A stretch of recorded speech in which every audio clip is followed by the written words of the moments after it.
Hello and welcome to Lorehammer. My name is Eric. Yo, hey Eric, I'm Mark. Welcome to Lorehammer. Hey. Welcome. But also welcome to someone else joining us in the studio today. James. Hey, it's good to be here. Back again for just because that's when I was invited. That makes sense. I finally got an invite. It's nice to be back. Wait a minute. Do we only hang out with Lorehammer? That's another box to unpack another time. No. Yeah. Are all my friends only connected to this podcast? Yeah. Are we only friends just so that I can get on the podcast? Yeah. Is that the reason? Who's using who in this scenario? I don't even know how we met this guy, to be honest with you. I How just did he get remember in all here? of a sudden he infiltrated our friendship circle and now he's on the show. I like it. I'm fine with it. It's crazy how I do that. He's been in my house. How did he get in my house? I've been in your bedroom. Oh my god. And he can be in your bedroom too. Yeah, you better be on the lookout. We're looking for a white male, approximately 5'2". I went straight for the blood on that one. Jeez. No kidding. 5'2" when I'm wearing shoes, maybe. Holy crap. Well, welcome to Lorehammer. There's a classic intro for you. We're a 40K podcast, in case you're wondering. Before we get into the show, though, we're just going to go over some quick housekeeping. If you're enjoying the show, don't forget us to support us on Patreon. $1 a month helps you help us do this, helps whatever. It helps you feel good about the hours of content you get to listen to. Exactly. Yeah, help me to help you. Exactly. Help me help you. Exactly. Also, we At have what point do you turn into a scammer with that? Help me help It's a you. reverse See, if funnel I scheme. invite two people. It's an and then upside down pyramid, okay, guys? So We're funneling everything to someone else. yeah. To Mark and Eric Shell Corporation. Perfect. Yeah. And if you want to come hang out with us, come chill on Discord. Just, shoot us a message and we'll send you a link, or it's in the show notes too, whatever. Yeah, find it on our Instagram or our Facebook. It's everywhere. It's everywhere. I'm sure if you Google it. But yeah, come chill on our Discord. We do monthly contests for our Patreon members, and you can join that too. They're pretty fun. Yeah. And then the final little thing is I got another podcast. I'm branching out. I'm learning how to grow as a person. You can come join me. Grow with me. Learn. The show is called Pillow Talk with Mark and B. And here's my little sales pitch for you. Hey, do you guys like listening to me, but your girlfriend hates listening to Lorehammer? Listen to Pillow Talk with Mark and B, where you can still listen to me, but your girlfriend can listen to B. But yeah, it's just a nice little show with me and my girlfriend. Just chill. So something for everyone. Okay. Something for everyone. Curiosity. Why didn't you call it You, Me, and B? Because that would have worked really well. Yeah. The other going. Well, they didn't consult you on it, obviously. Yeah. The other one was the other going topic was Pillow Talk with Mark and B and Big D. But I like that less. I'm yeah, gonna Big be D honest. Dylan was gonna, but that's just whatever. I'm not sure if I can put the ideas of Pillow Talk, a gentle, soothing, soul-bearing moment with some big D. That's ultimately what we decided too, so we cut that and we just went with me and B. But whatever. Ah, okay. Yeah, I assumed you would have just gone with the big D. Yeah, that's the Get the Pillow Talk out of here. It's a capital D equals 8, and that's the symbol for the podcast. That's the podcast name. Yeah. Go check that out. Boomers are like, what is going? Like, what does D equal 8? What does that even mean? It's math. Why is it wet? Cool. Imperial Knights. Holy smokes! How long have we talked about doing a night episode? Yeah, man, this is like my fucking favorite thing. In of all of time. 40K. Of all of 40K. Way long back ago, we did actually my Homebrew Imperial Knight House episode, and I read this on there a long time ago. I'm going to read it again, and then we'll get kind of into the episode. Knight lore is some of the coolest stuff in 40K, true both to medieval tradition and epic feel that 40K thrives from. Knight Titans protect the agri-worlds that Mechanicus used to supply and predominantly feed. They're incredibly ravenous forge worlds. These Titans are easier to produce by far than even the humble Warhound Scout Titan, and so can be readily made, produced almost as though an afterthought. So Knights aren't the biggest, baddest, most overblown thing in 40K, but they are to the Night Worlders. The people who live and die on the agri-worlds, delineated from other agri-worlds by their designation as Night Worlds. All are on the technological and societal footing of medieval Europe.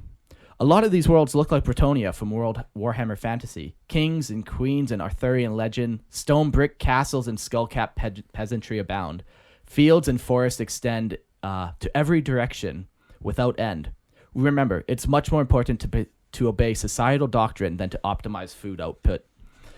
Imagine what someone from that world would think when they see a Night Titan, the most agile giant robot the Imperium makes, capable of shrugging off lasers and plasma bombs, towering silently over the field on a world that probably doesn't even have gunpowder weaponry or even the Copernican idea of the night sky.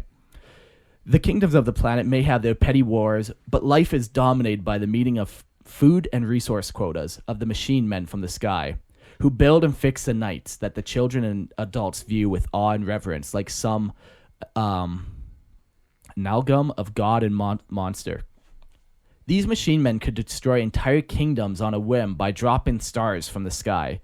Kingdom trains their nobles and knightly warriors to fight with swords, horses, and hammers. They conscript armies from farming peasants and use squadrons of bowmen to kill at range, except for the Night Titan pilots. Those who are honored enough or skilled enough may graduate beyond knighthood to knighthood. Capitals, yeah. Someone who takes a bath maybe twice a month and lives by torchlight has a duty to step inside a machine of such power and complexity that the science of the 41st millennium proves incapable of comprehending it. Those are revered beyond their kings, for they are the wielders of magic and death and are entrusted with more true power than any other man on the planet. Those men fight monsters, murderous warriors from the sky, and even other knights from enemy kingdoms.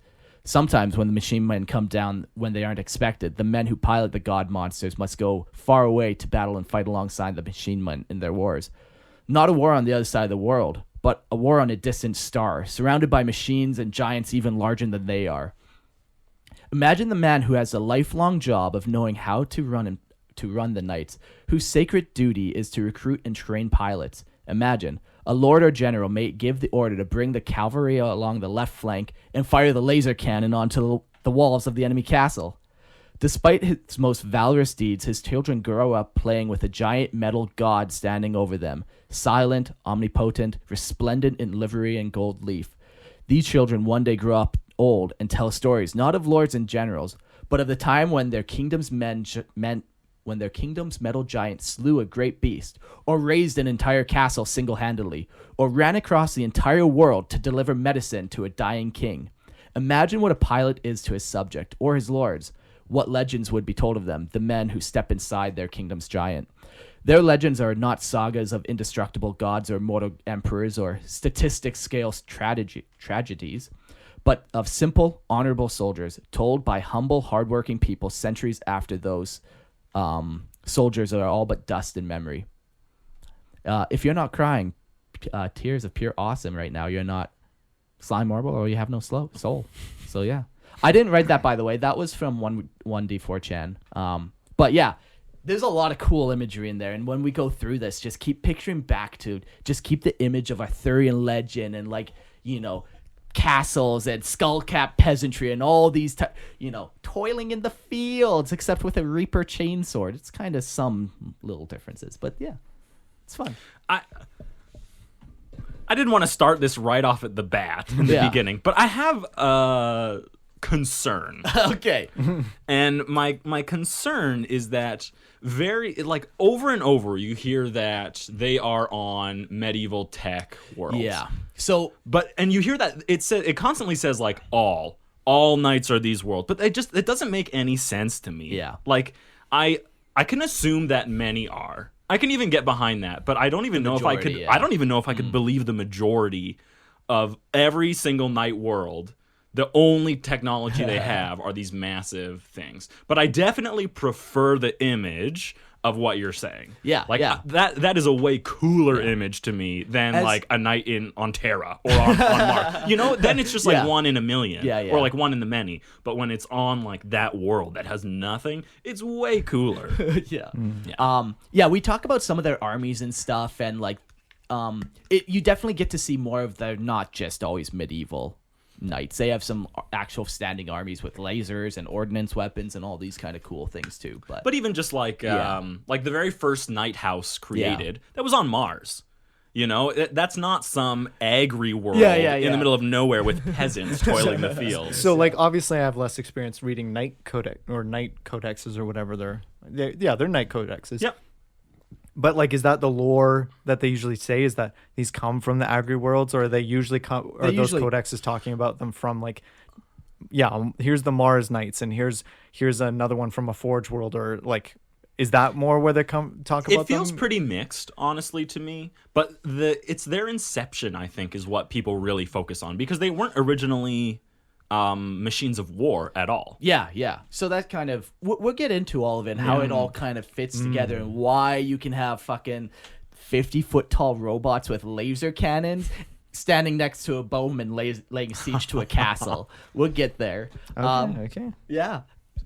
So let's start right off the bat. You know, what are Imperial Knights? Maybe you have no idea what they even look like. Knights are towering bipedal engines of war, clad in thick adamantium plates and armed with enough weapons to outgun a Lehman Russ squadron. Yeah, they got this really cool shape. If you haven't Googled a picture yet, but they look like top heavy with these broad sweeping shoulder pads that just it's like a turtle shell almost on top. I think that's some carapace thing is like a really good way to describe them, because you can see that it's like one sheet of metal that kind of like covers in a dome that like main portion of the body. And like the whole skeletal frame has kind of just every now and again armor plates slapped on, or it just you can still see the skeleton underneath if you're looking at it from behind or whatever. Sure. But then they have these like thick adamantium plates. Yeah.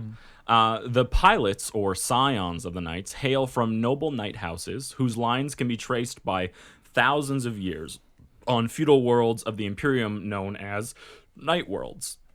Knight houses will make vows of loyalty to either the Imperium or the Mechanicum. Knights which are sworn to the service of the Emperor are known as Questor Imperialis, and knights which are sworn to the Omnissiah are known as Questor Mechanicus. Yeah, very cool. This is a big distinction too, and it kind of comes back to what you're saying about like why every agri world might have this. Like, so there are two very different styles of knight and different mentality. Yeah, like Mars is a Mechanicum knight household. They're way more like the Forge worlds, you know.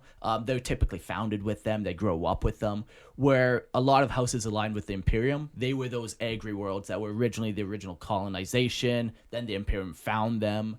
But it's two very distinct differences, you know. They also look very different. Yeah, the more familiar you get with looking at these knight models and the artwork on it, like they stand differently. Like they even have different joints a lot of the time. Their weaponry is very different. Yeah, like their weaponry is way more exotic and like not just like hard shells or You definitely see the different themes and I think they've done a really good job actually of making that distinction between the Mechanicus and the Imperialis ones. Yeah, as we carry on, we'll kind of talk about more of those cool different, distinctions. Yeah, we can jump into some of the history, though. Yeah, go for it. So I'll talk a little bit about the Dark Age of technology. So the original Night Worlds were founded during the Dark Age of technology, settled by humanity in its great stellar exodus. In an event dubbed the Long March, over the course of decades, colonization ships reached their pre-chosen worlds. Cool. So when they arrived, however, they've often found lethal wildlife and plant life alike, or devastating meteorological conditions. So very harsh places to live. What, animals larger than houses ready to devour us. Yeah. So what could be better to help you out than a giant robot? Yeah. So the founding materials for the colonists were the ships themselves. While they were able to flourish and expand thanks to STC machines, among the creations of the STC during this time were the first knight suits to defend against predators and hostile Xenos. I love this image of them. Like they have these huge, like generational colonial ships, arc ships. Yeah. We know the scale of 40K. They deal with millions on these ships, so these are massive. And just they landed on a planet. And then they start spreading out, dismantling the ship as they build some other things. And like this reactor previously powered all the lights in Hab Block C, but now it's gonna power this gun on this, massive knight we need because the big beasties are coming. So, yeah, exactly. I really like that feel of the early settler humans. Yeah, it's very explorer age, very like you're gonna be. like crafty and like clever, but also hardy. Yeah. Yeah. It's a very different feel than what you have now in 40K with warp travel and, you know, the Imperium as a whole.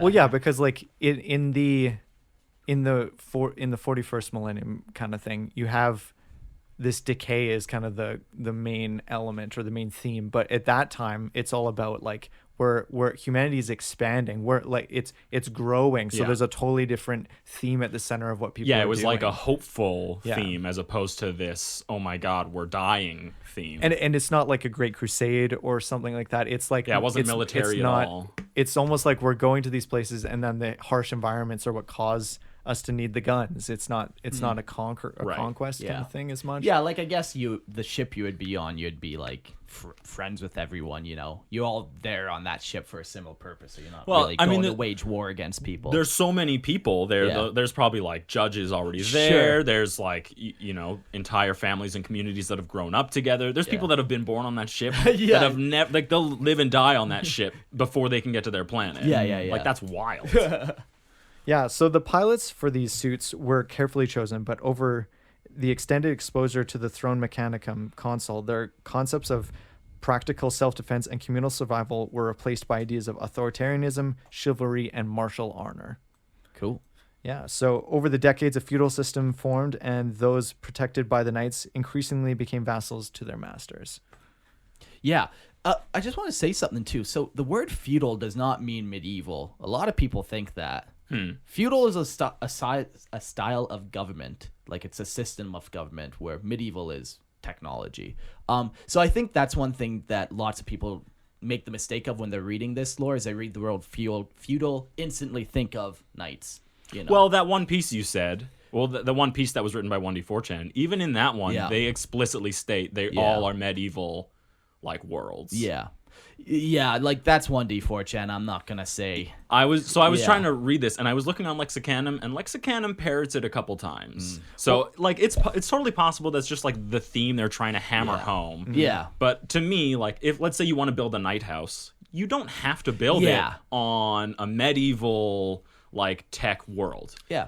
I think that's cool, and it's probably what I would do, you know. But it's not what I think you can very easily not do that. Yeah, well, for sure. Because the word feudal, it's a form of government where essentially authority is diffused and very loose, but everyone swears fealty to the person above them, basically. Yeah. So like, land and power is given through military service is feudal. Yeah. It not necessarily. Yes. But typically, yeah. Like, yes. you is that the strict definition and, that you looked up? Yes.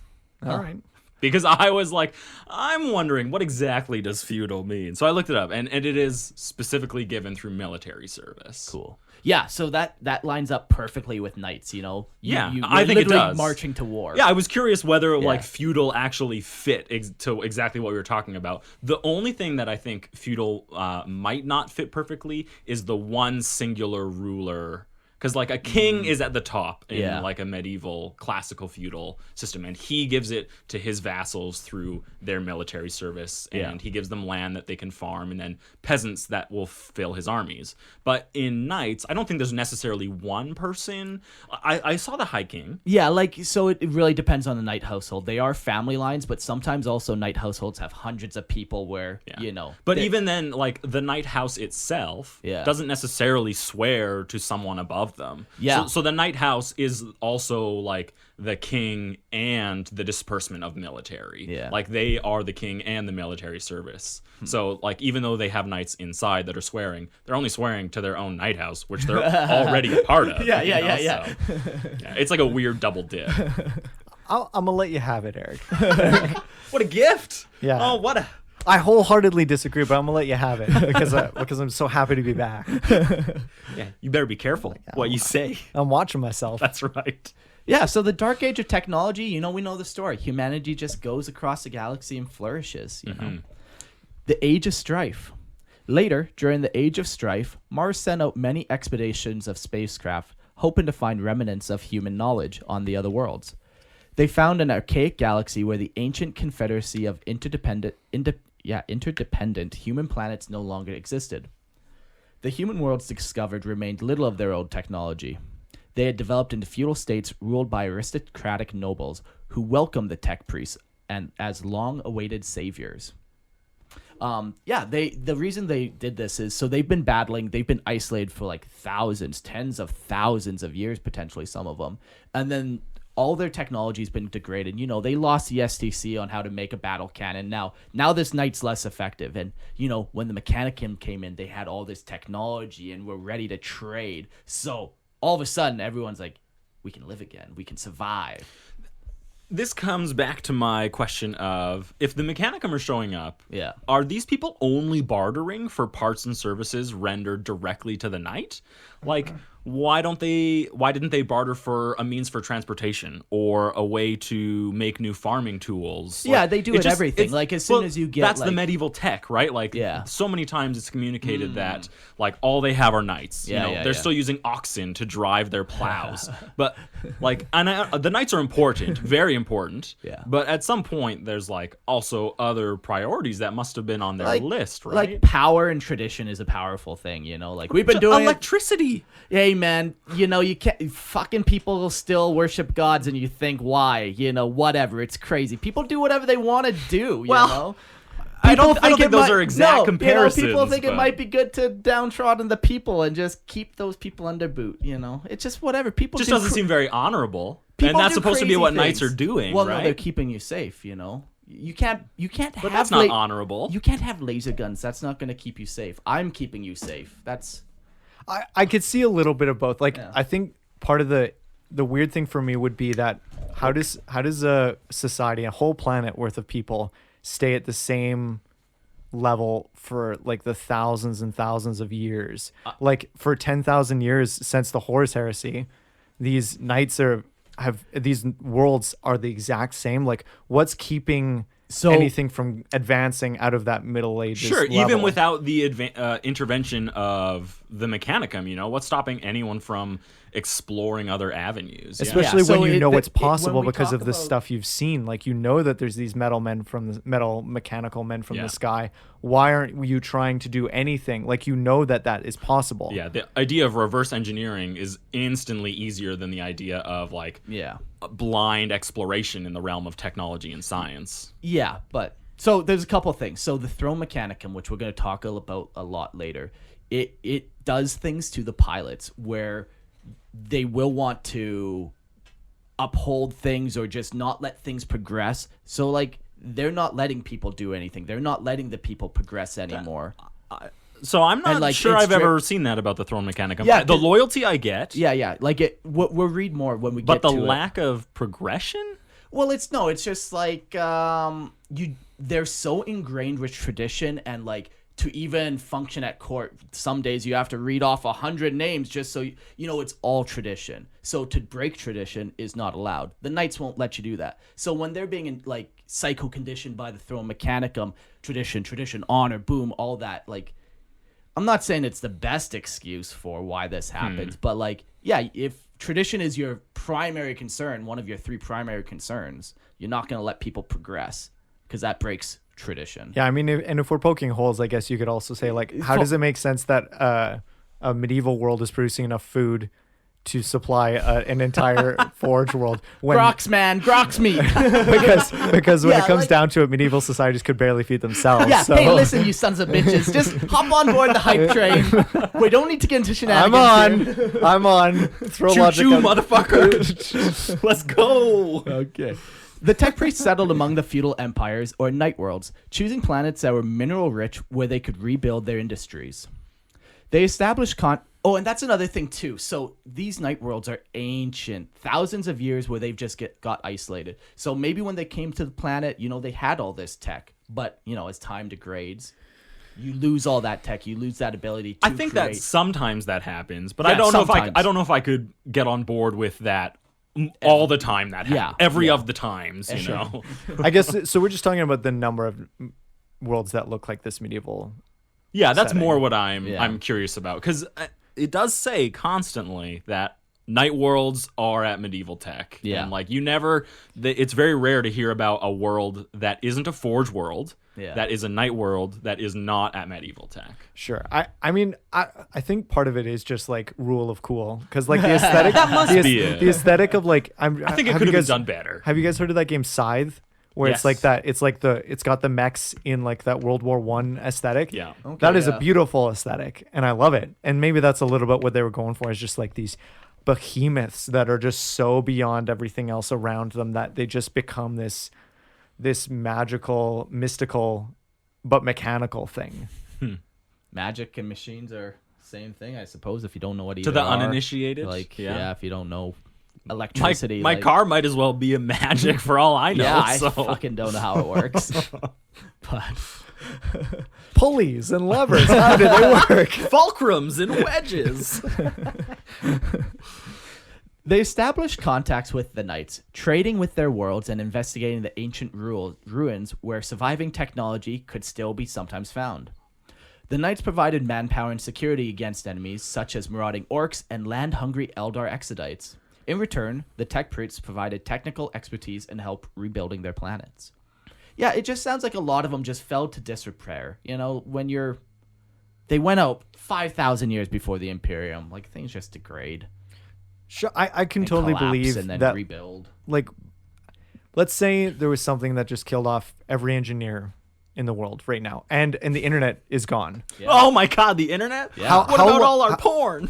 How long would it take, or like, do you think in a generation like of kids that never had the internet, didn't have access to like a lot of these technologies that we use every day, we just use them because we have them, but if we didn't have someone who knew how to fix things and there was no one to teach anyone how to fix these things, would they just become kind of magical things that we use? Like, if no one knew how a phone worked, but I knew that I could plug it in and still use it, I think it wouldn't take that many generations for that to become a mystical thing and to lose that tech. You're talking about the removal of all knowledge, though. Another piece of the puzzle stuff is that, written though. down. That is another piece of the puzzle, though. Like, the Mechanicum doesn't share their knowledge. They're not just going to, like, share all of this. But it wasn't really like that, because these people, the original people, they dismantled their entire ship and used it as technology to repurpose their entire planet, whether that's terraforming or building massive irrigation systems or, like, cities or whatever. So it's not that those people weren't capable of it.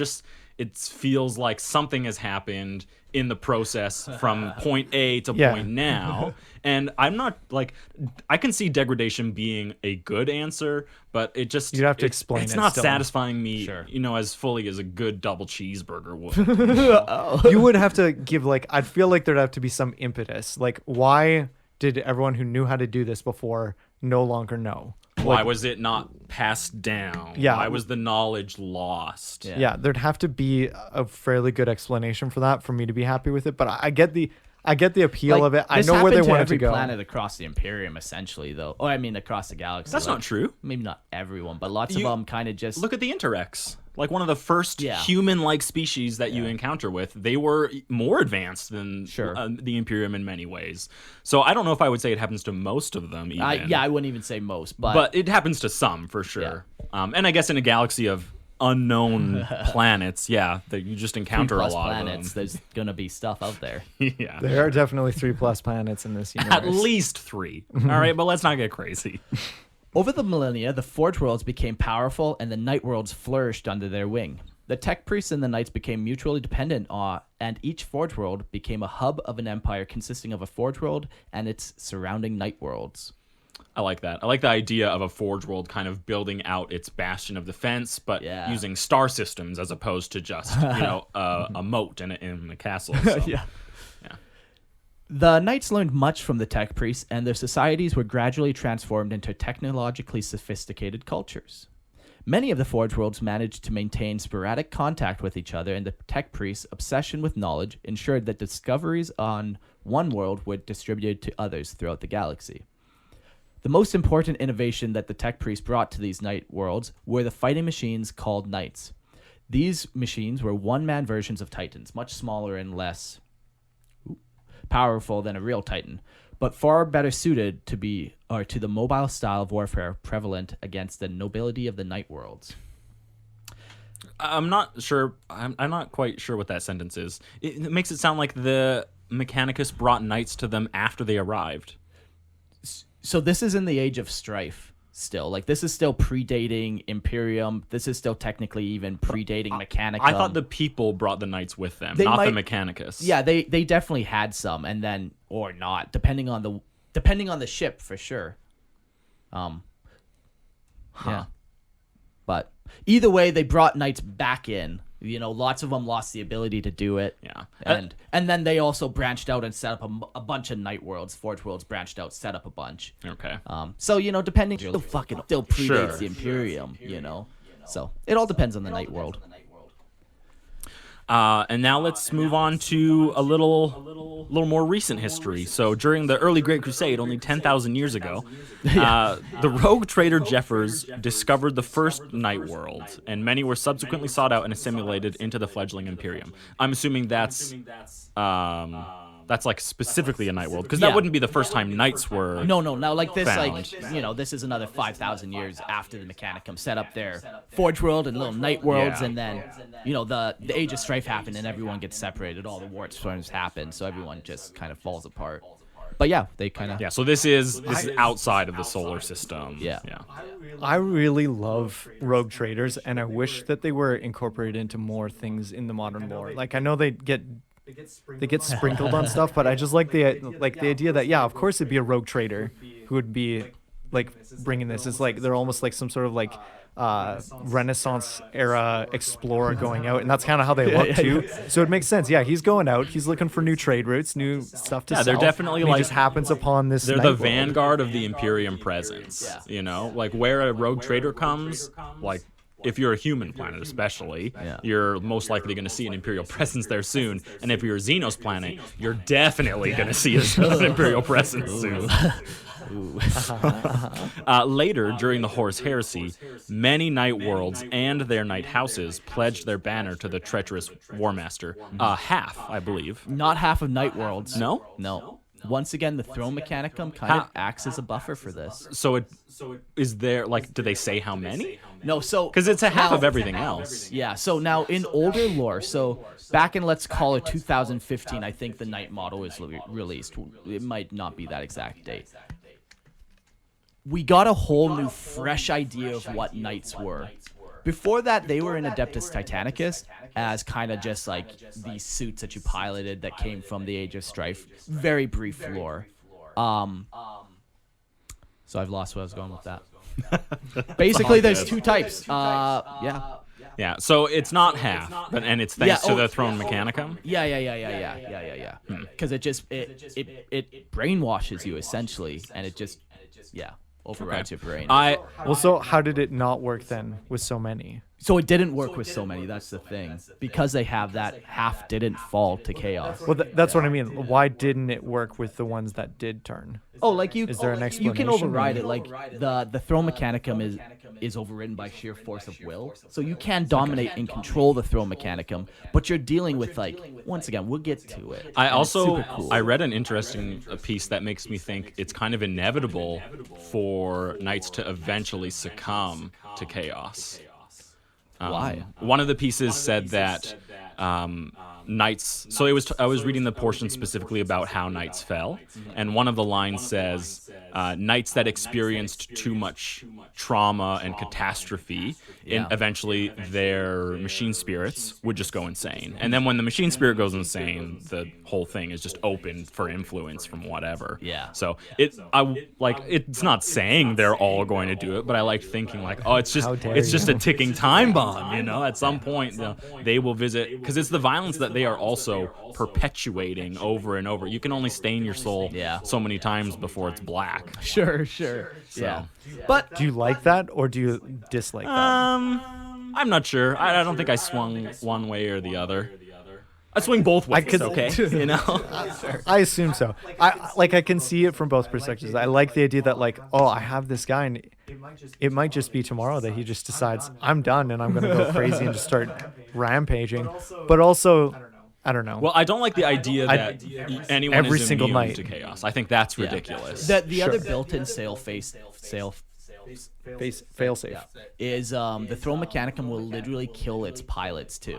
So, like, if the pilot gets corrupted, that machine's not going to let you pilot it anymore. It will kill you.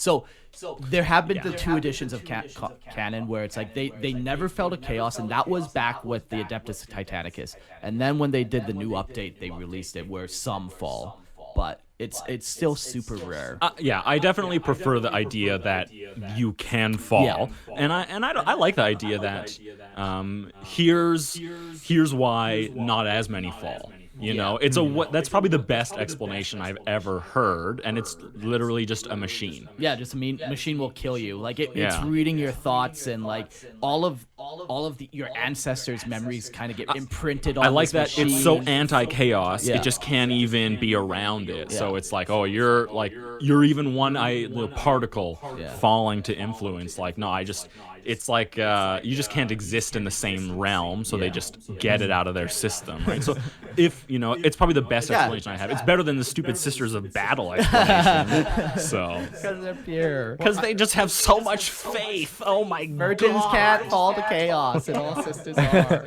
Confront. Well, that explains Gilliman then? Gotcha. Yeah. That's why it doesn't fall to chaos. Okay. Wow. In the current age of the Imperium, these knights fight alongside the Titans, and they form a reserve of troops which can be called up into the Titan legions when required.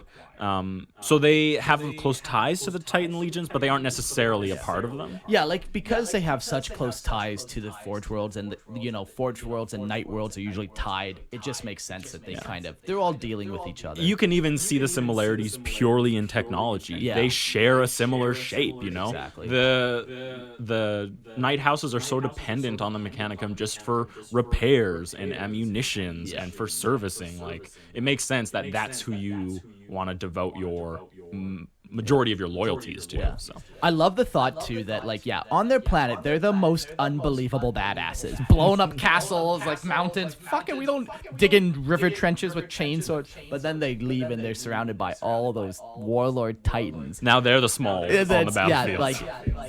Yeah, little guys. I love it. But they just give it their best. That's all we can ask. That's all we can ask of them. Each knight is piloted by a noble of the Night Worlds, and these worlds have maintained their feudal societies over the millennia. Indeed, the acquisition of technology enabled the warrior nobility to strengthen its position of power on their worlds. Okay, so I guess that definitely leads into what you were talking about, how the people in power just use it to stay in power. Yeah, it's pretty common. Knights can be seen across the galaxy, ever vigilant and ready to defend the people of the Imperium. Mm-hmm. Or oppress them, your call. Same thing. If you oppress someone for their own good, it's fine, though. Absolutely. Technically. Legally. That's the rule. But yeah, there's some, it's cool. They can be seen across the galaxy, and there's been some numbers where they say there's 1,000 night houses out there. We know of 130. Wow, you looked that up. Okay. I counted.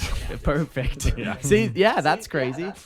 So I don't like when they put numbers. I like the fact that we know of 130 and there could be as many as there are. I like that. Leave it open. Keep it open. That lets me create a lot of different houses. There are 870 unclaimed night houses for me. Excellent. I just felt the same way about Space Marines too. Don't tell me how many. A million. How many chapters? There's a million Marines, and that's it. Yep.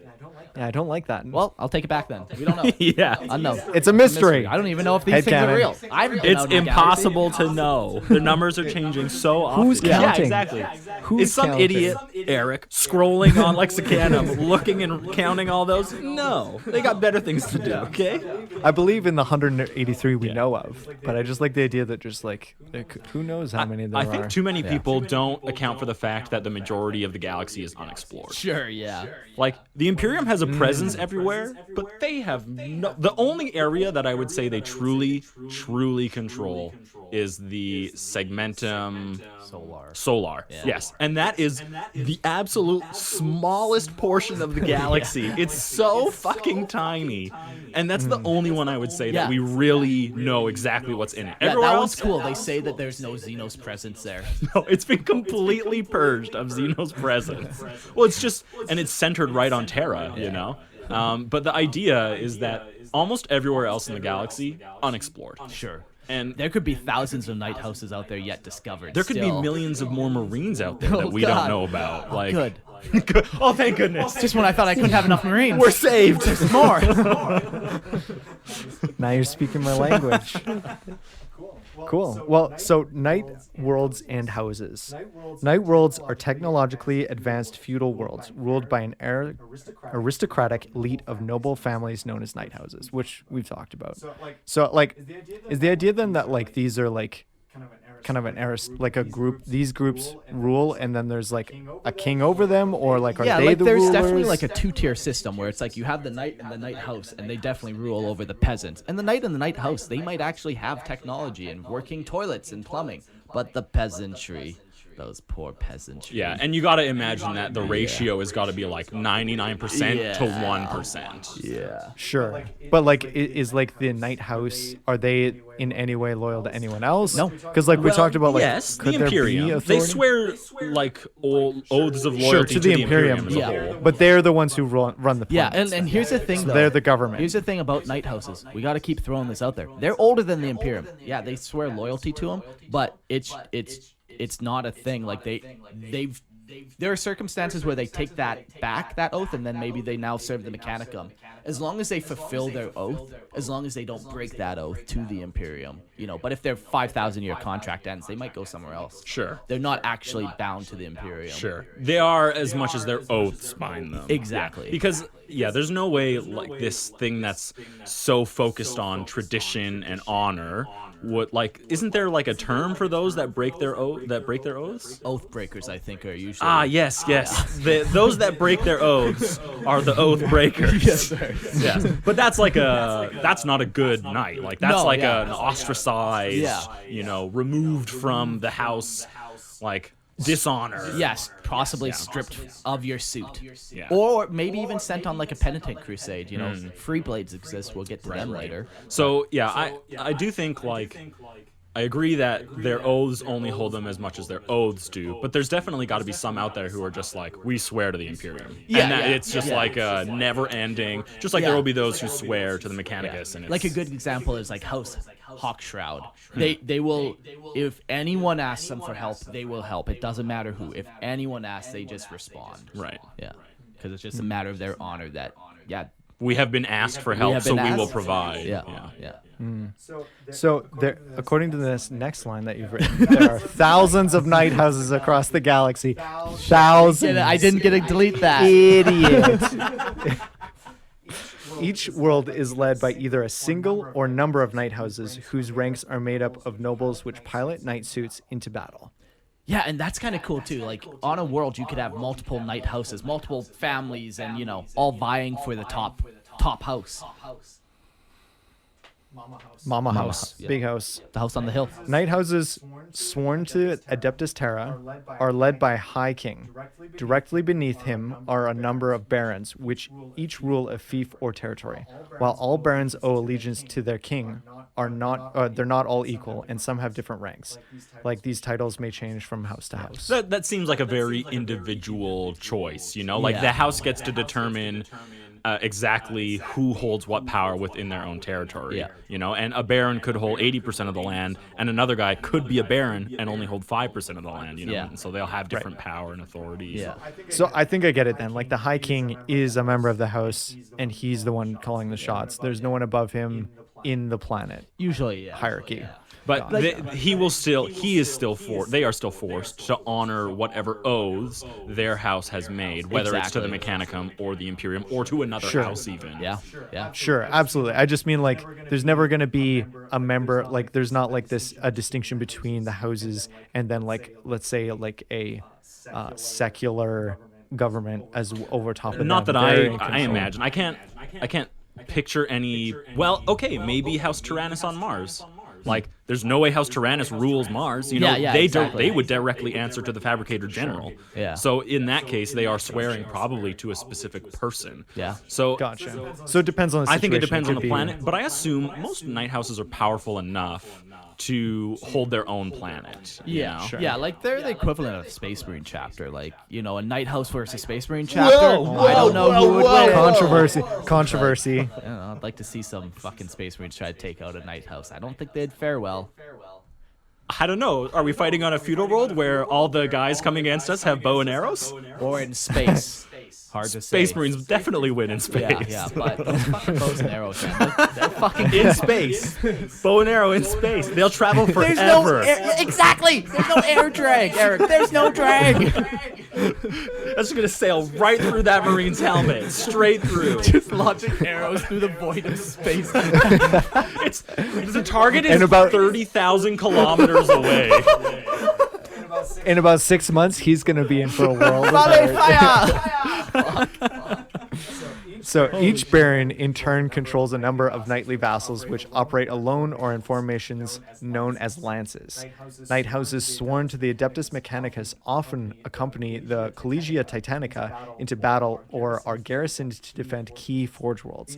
These houses are led by princeps or princeps if you use the Latin pronunciation, and below him are barons which can hold a variety of titles. So that's one thing. Like the Mechanicus, definitely, if you're a Mechanicus-aligned household, you're way more likely to work with the Collegia Titanicus and actually go march to war. So unlike the houses with houses sworn to the Adeptus Terra, Mechanicum sworn houses may be stationed with a Titan Legion permanently. Just like you said. Perfect, yeah.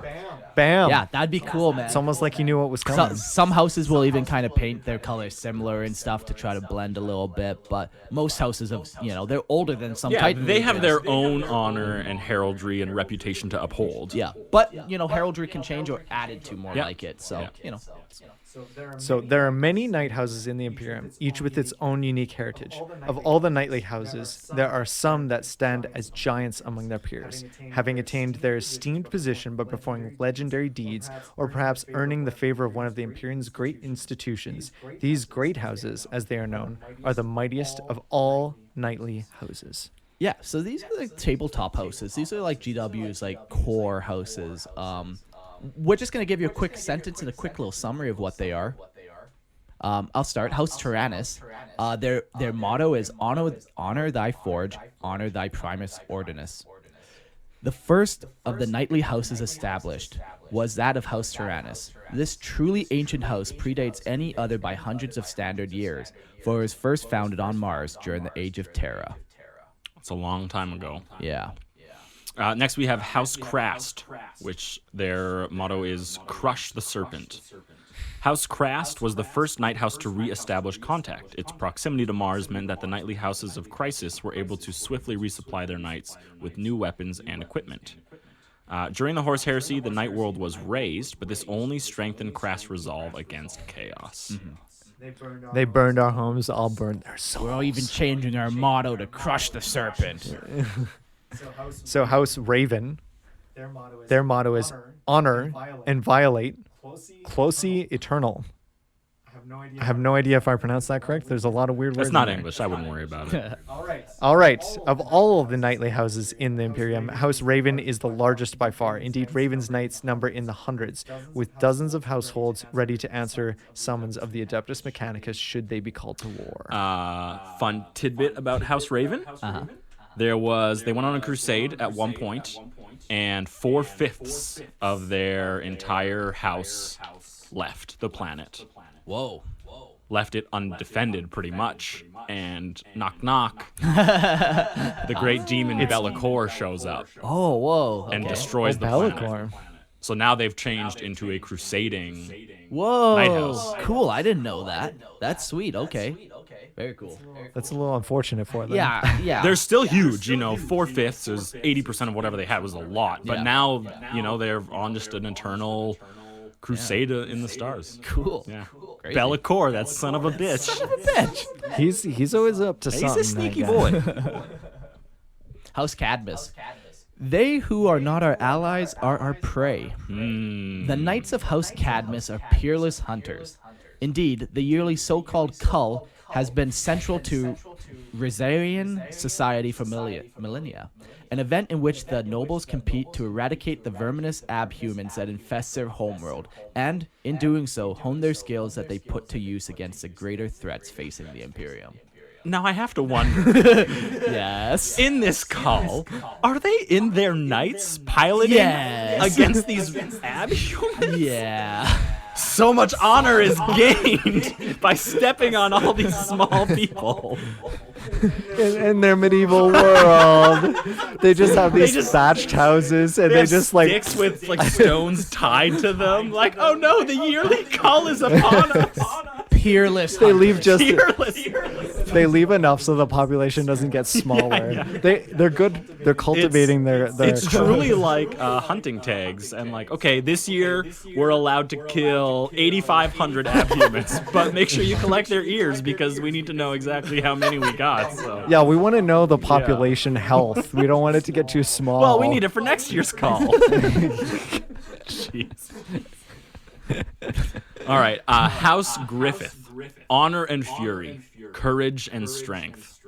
The Knights of House Griffith are a fierce and proud warrior caste who value courage and skill at arms above all else.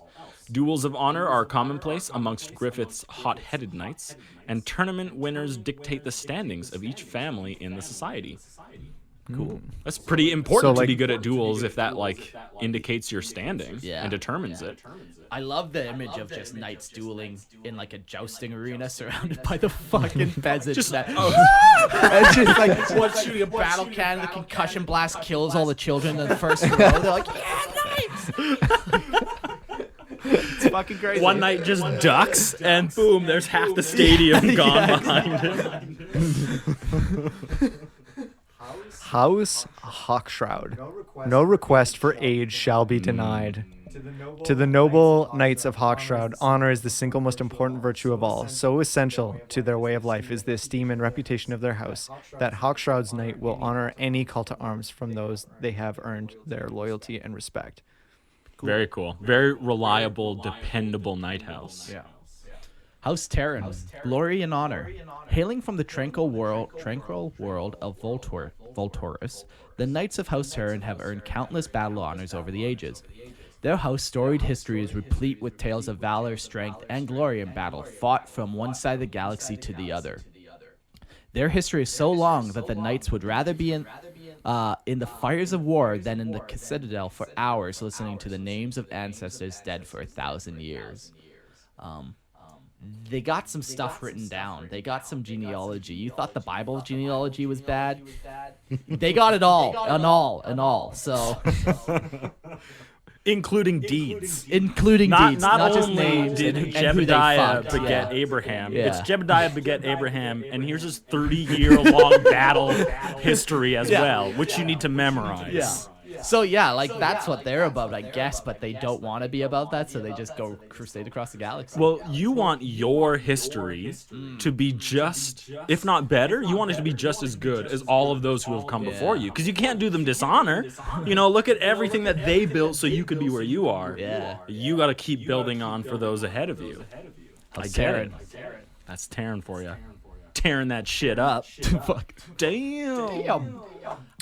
Next, we got that's kind of Night Houses, Night Worlds. That you can kind of really see some differentiation between Nights with the Mechanicus and the Imperium. Yeah, and then even though there are distinctions between them, there are common threads that you see throughout all of them. Yeah. So it's cool that like you can draw upon the things that are common, but also don't be afraid to experiment with other ideas with your house. Yeah.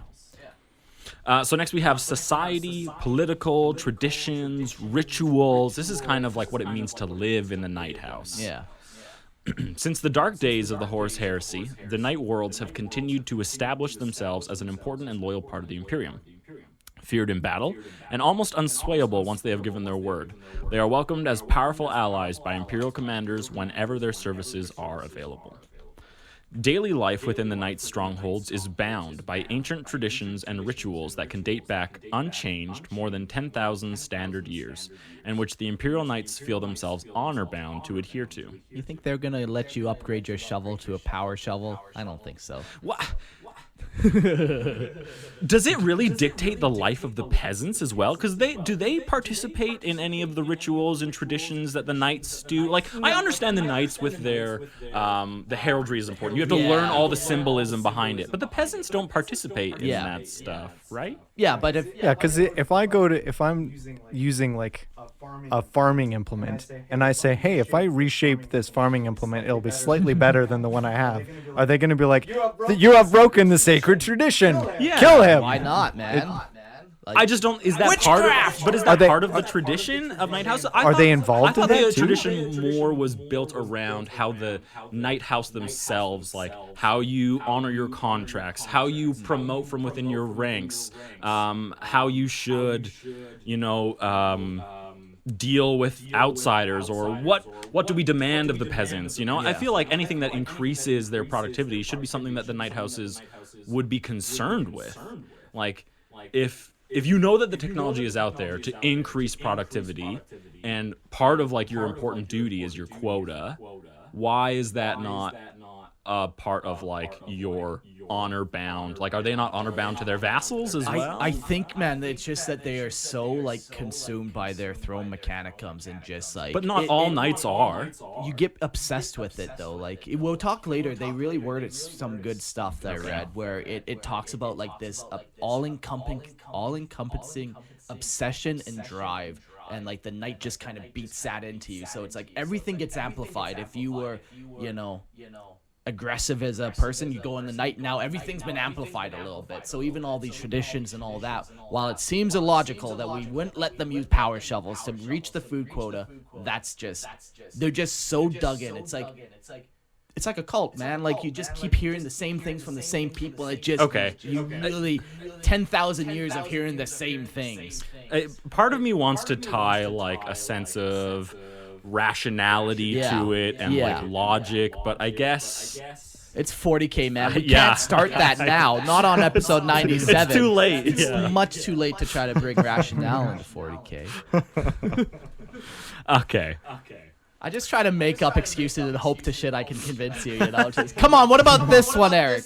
Please, I need this. This immense awareness of tradition manifests itself in rituals that can dominate and suffocate all other aspects of life within the stronghold. Days are almost wholly consumed tending to the obscure and esoteric tenets of tradition, and with honoring household traditions or important ancestors from thousands of standard years ago. It sounds very similar to actually, it's like the Catholic Church that has like a saint day every single day. There's like someone else to honor and like remember. Like, I'm assuming that it's very similar, where every single day there's someone else that you need to burn a candle for or recite the Emperor's prayer for, The only escape from the smothering ennui of courtly life lies in conflict. Both the heroic challenge of the field of battle as an Imperial Knight and the more ignoble but no less enthralling political contests that take place between the knightly houses. It is difficult to imagine the sheer freedom and sense of power that donning a suit of knight armor brings to its wearer. At court, the noble's every move and action is dictated by ancient traditions and rigid social rules. Once the honor is donned, all that is forgotten. They are free to act as they see fit, unconstrained by anything but their own moral compass. Cool. When unable to justify wearing their armor for training or battle, nobles organize contests between themselves to prove who is the bravest and most skilled. And in truth, they are only truly content when arrayed for battle and piloting their armor. However, there is also a darker side to the character of the Imperial Knights, one which drives another form of behavior that allows for an escape from the traditions and rituals of courtly life. The same mental conditioning wrought through their neural link to their throne mechanicums that imposes a strong respect for hierarchy and fealty upon the nobles has the side effect of making them endlessly ambitious. Yeah. I think we need to read the next one too. Okay. I was just trying to dissemble that. Yeah. It's been a lot, but in part, this drives the nobles' obsessions with contests of skill, but it also reveals itself in an equally intense obsession with political intrigue. The courts of the knightly houses are riven with political factions, each trying to outdo the others in any way possible. The result is that plots and schemes abound among the highest ranks of a night world society. Often these will be inconsequential and only result in one faction or another gaining prestige over their rivals. But at times, such as when the ruler of a knightly house dies, they can become deadly serious. Yeah, so even that, like, they're willing to kill their own. Like, if they're willing to kill other knights potentially to get to the top and hold the power structure, I don't think they have a problem quelling some peasants every now and again. Are these like contests between each other? Yeah. Are they like honor bound or duty? Because I can't. After reading so much about how they are devoted to like tradition, ritual, and honor, it seems weird to now think that they are performing like seditious, malicious assassinations and character assassinations, and like I don't know. That's just they. I'm having trouble putting those two images together. So is it like a normal? Knights have I forget what they call. They call them. They're basically like their second-hand man, and they use them specifically for political intrigue. Like a squire? Yeah, but it's not. They don't ever become a knight. I think they're like a political hand. Okay. So at least the knight doesn't have to sully himself. He's got a guy to do all the political dirty work. If there was an assassination. Like an assassination? Yeah, where it's like the knight doesn't necessarily have to. Oh, sure. You didn't wield the blade, but you signed the document saying do it. Well, It's just a fucking thing. I guess the question I would have is there any case where a night house might get wiped out? Like where it just dies out, like they don't have enough kids to keep going on with the family line, so it just dissipates. And if that happens, you can be recruited into a night house, though. It's not only bloodline. Oh, it's not you can earn your way bloodline? into a knight. So even if the bloodline is weak, you can get fresh can bring blood in- into it. Okay, some random. Yeah. peasant I that think the looks bigger problem sexy. would just be running out of knights. You know, Yeah, serviceable knights. because you can find people. Yeah, But if people are a dime a dozen. Yeah.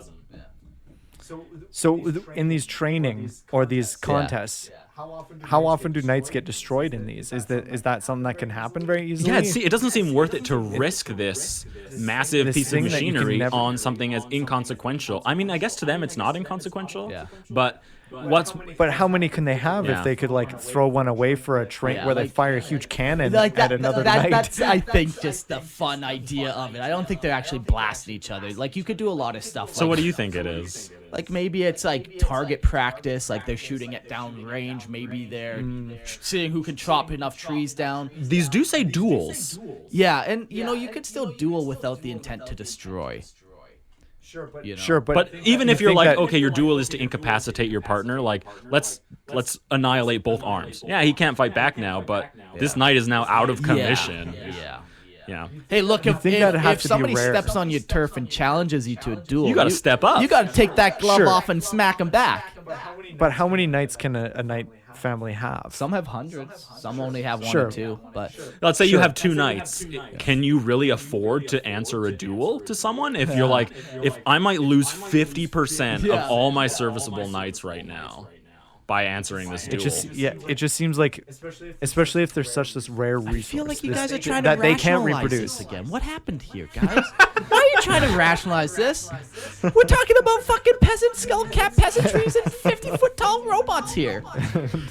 They need a reason, Mark. There are real people piloting those things, okay? Look, if they have hopes and dreams, love, goal, aspirations, family, regrets. Yeah. Okay.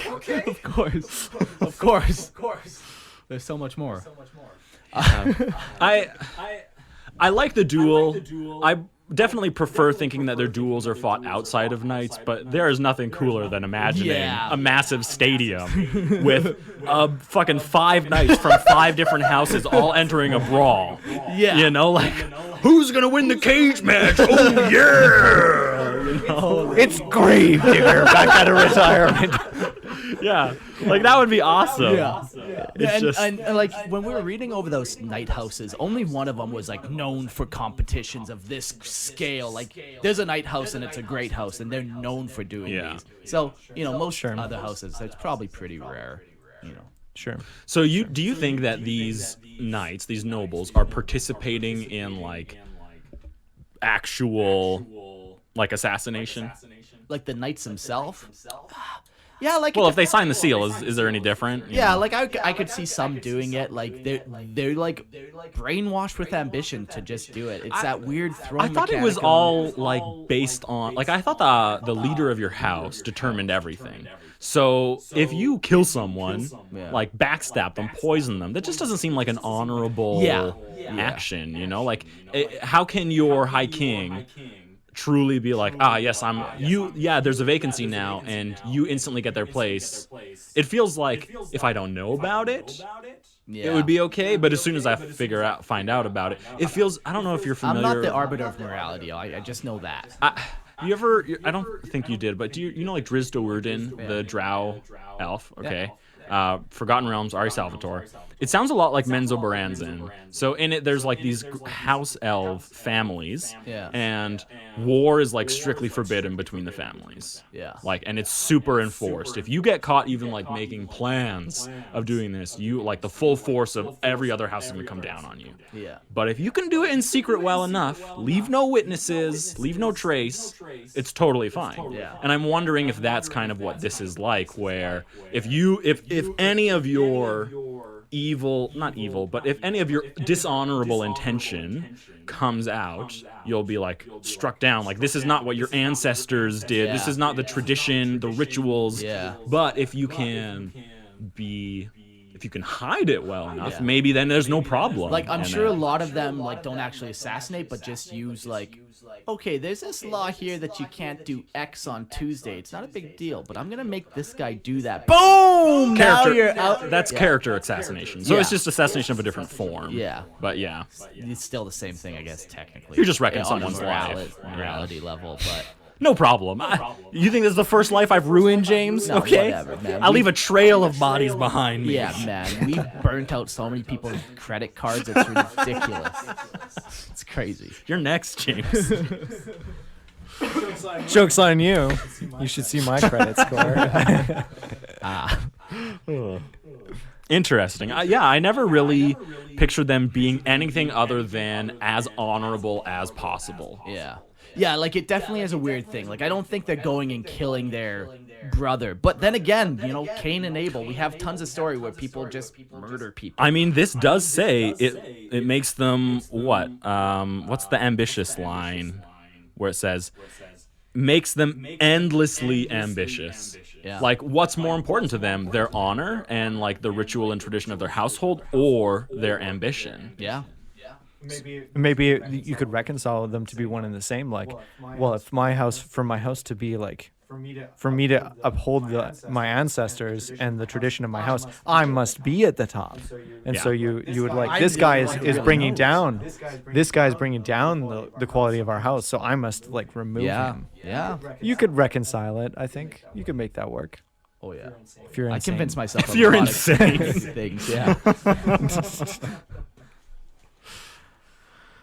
Okay, well that's a lot of their day-to-day, you know, society, what it's like to live in them. You know, there's a lot of intrigue, political intrigue. Yeah. There's your courtly life. You're always trying to woo that damsel. You know, there's your nightly life, so you can go get that sweet damsel castle. That damn castle. Damsel. Yeah. All right. Well, we can jump into the Scions. Sure. Then. Do we want to take a quick pilots. break before actually we continue? Yeah, let's take a quick ad break. Cool.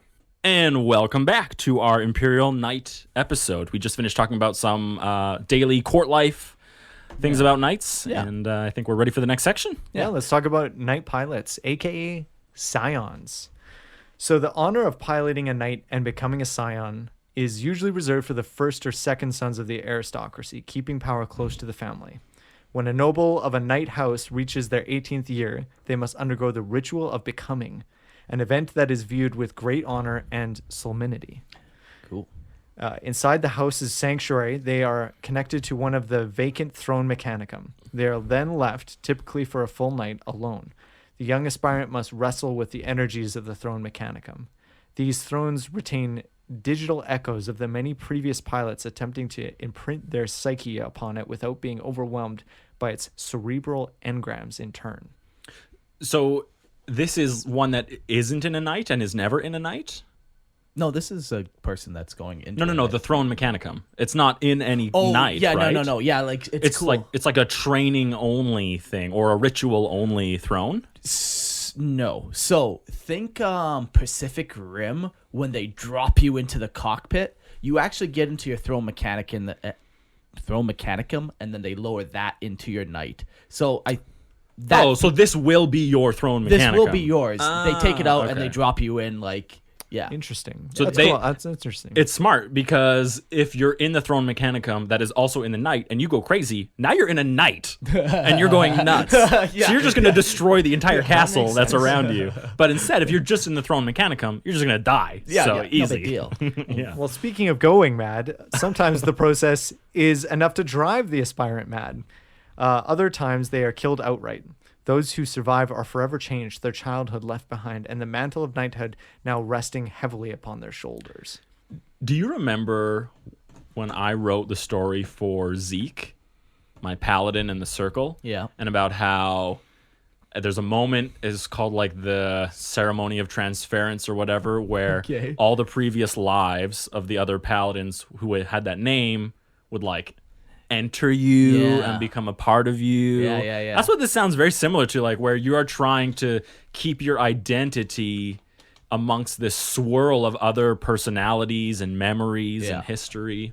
It'd be or very much like the Eldar suits. Yeah, exactly. That's a better comparison because people actually know what those are as opposed to my own homebrew written stuff.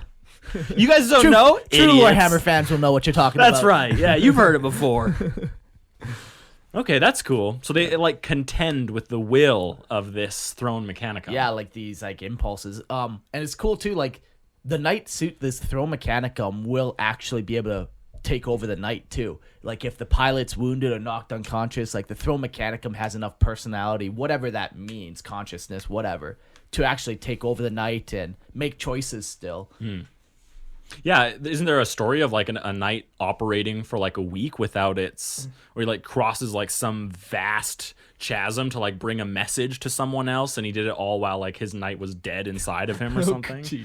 I believe it. Yeah, it's kind of a cool thing. It's like it's the power of the machine spirit, guys. It's a pretty nice spirit. Yeah, it's almost machine spirit, but it's almost not. Yeah, I like that there is a distinction between, like, you get a Land Raiders machine spirit or whatever, but there is the Throne Mechanicum that is housing actual biological, impulses from people. Yeah. So it's I would not compare this machine spirit with a Land Raiders machine spirit. A lowly Land Raider. Yeah, stupid Land Raider. You ain't a fucking repulsor. Get it out of my armory. Knight Scions will fight in the thickest of battle, trying to prove themselves worthy and uphold their honor. Over the course of their life, their rank and titles will change as he forges a future for himself and his people. Mm-hmm. Hopefully increase. Yeah. Of course. They're ambitious. Only way up is up. Yeah. The knights themselves would retire when they reached old age, passing their battle armor down to their heir and instead donning the armor of a knight warden. Is that just like that's not like a power suit, is it? It's no. It's like just a suit of armor. There is a suit of armor called the warden, and there's also a position called the warden where it's more like a lore keeper, a gate. Right. Okay. Yeah. So they don't always have to be in the. So this is like potentially one of the best outcomes in 40K, right? You get to retire as a lord over some stupid medieval. In your fucking battle suit. Yeah. God damn. One thing we never really talked about with the Scions is it doesn't really specify if it's male or female. They have both. We do have example of female pilots. You would think that typically more pilots are going to be male just due to just social norms of just hierarchy. A medieval society. Yeah, exactly. Like you would try and...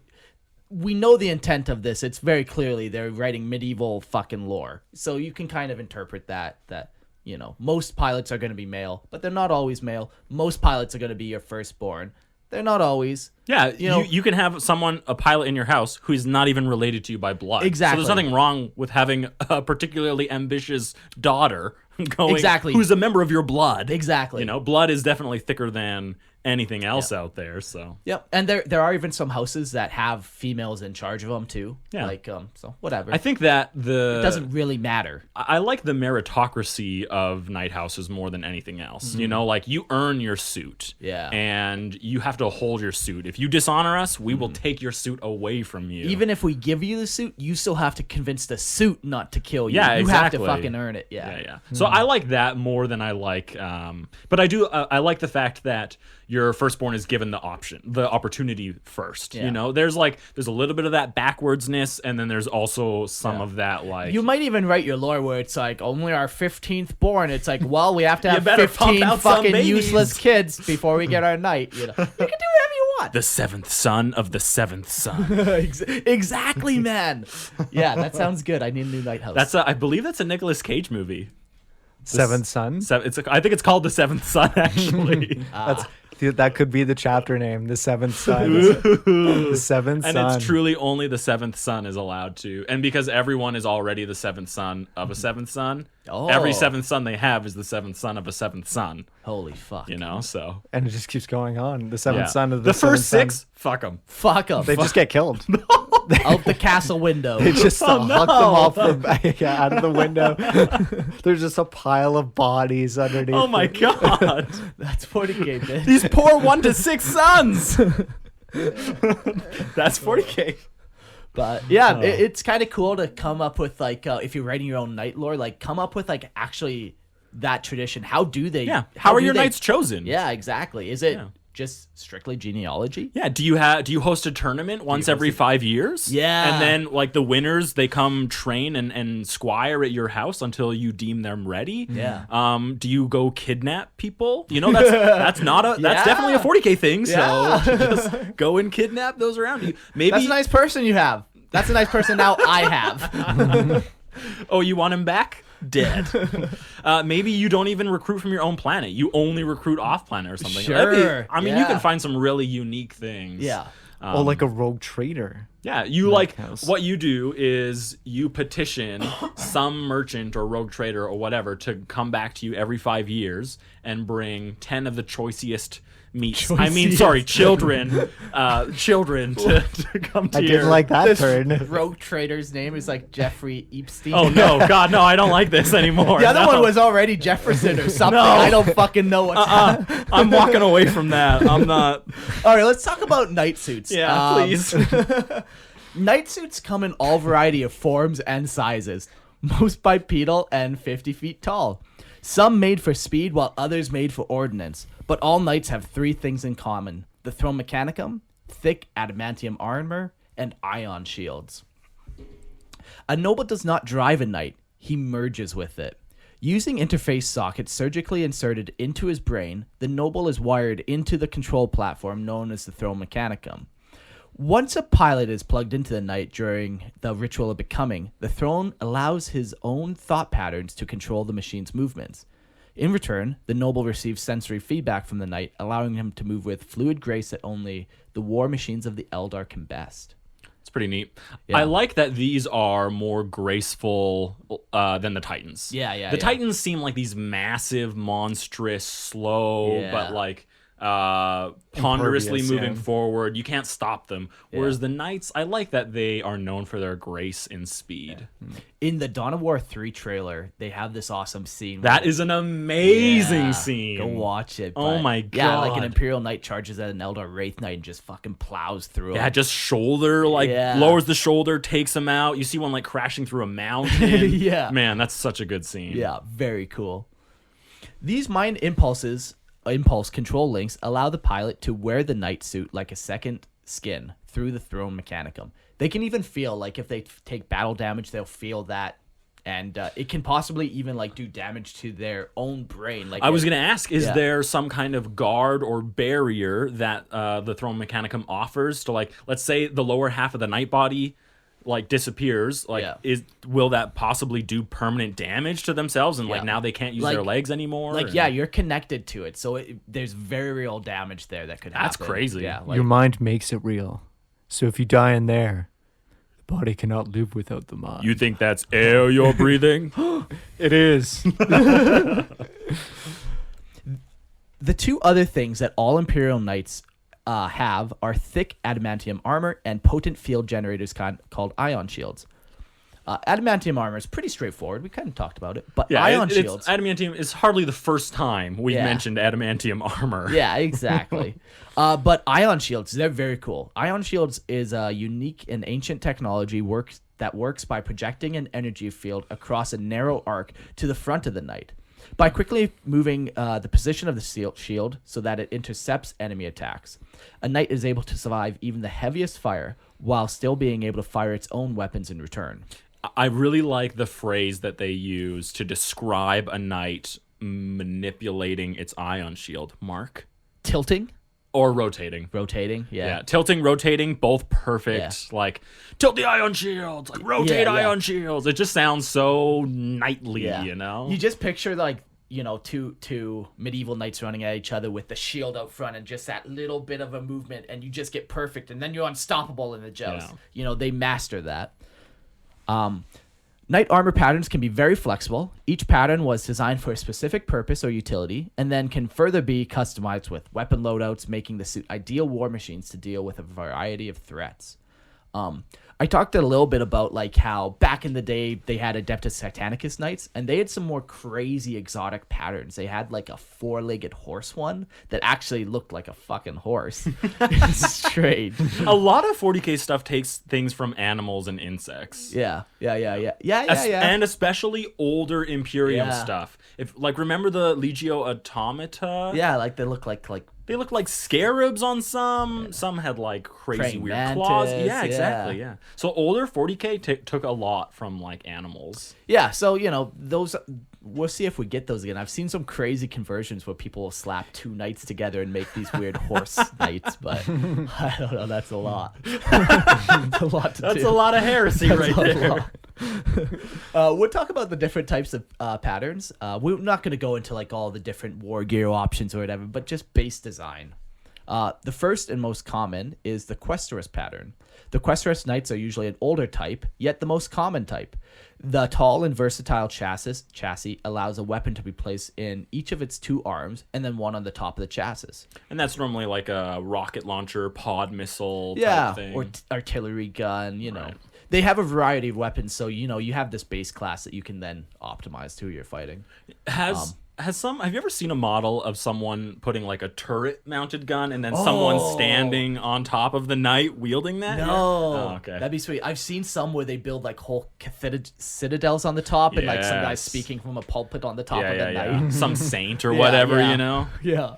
I like it. Proclaiming the good word of the emperor. Exactly.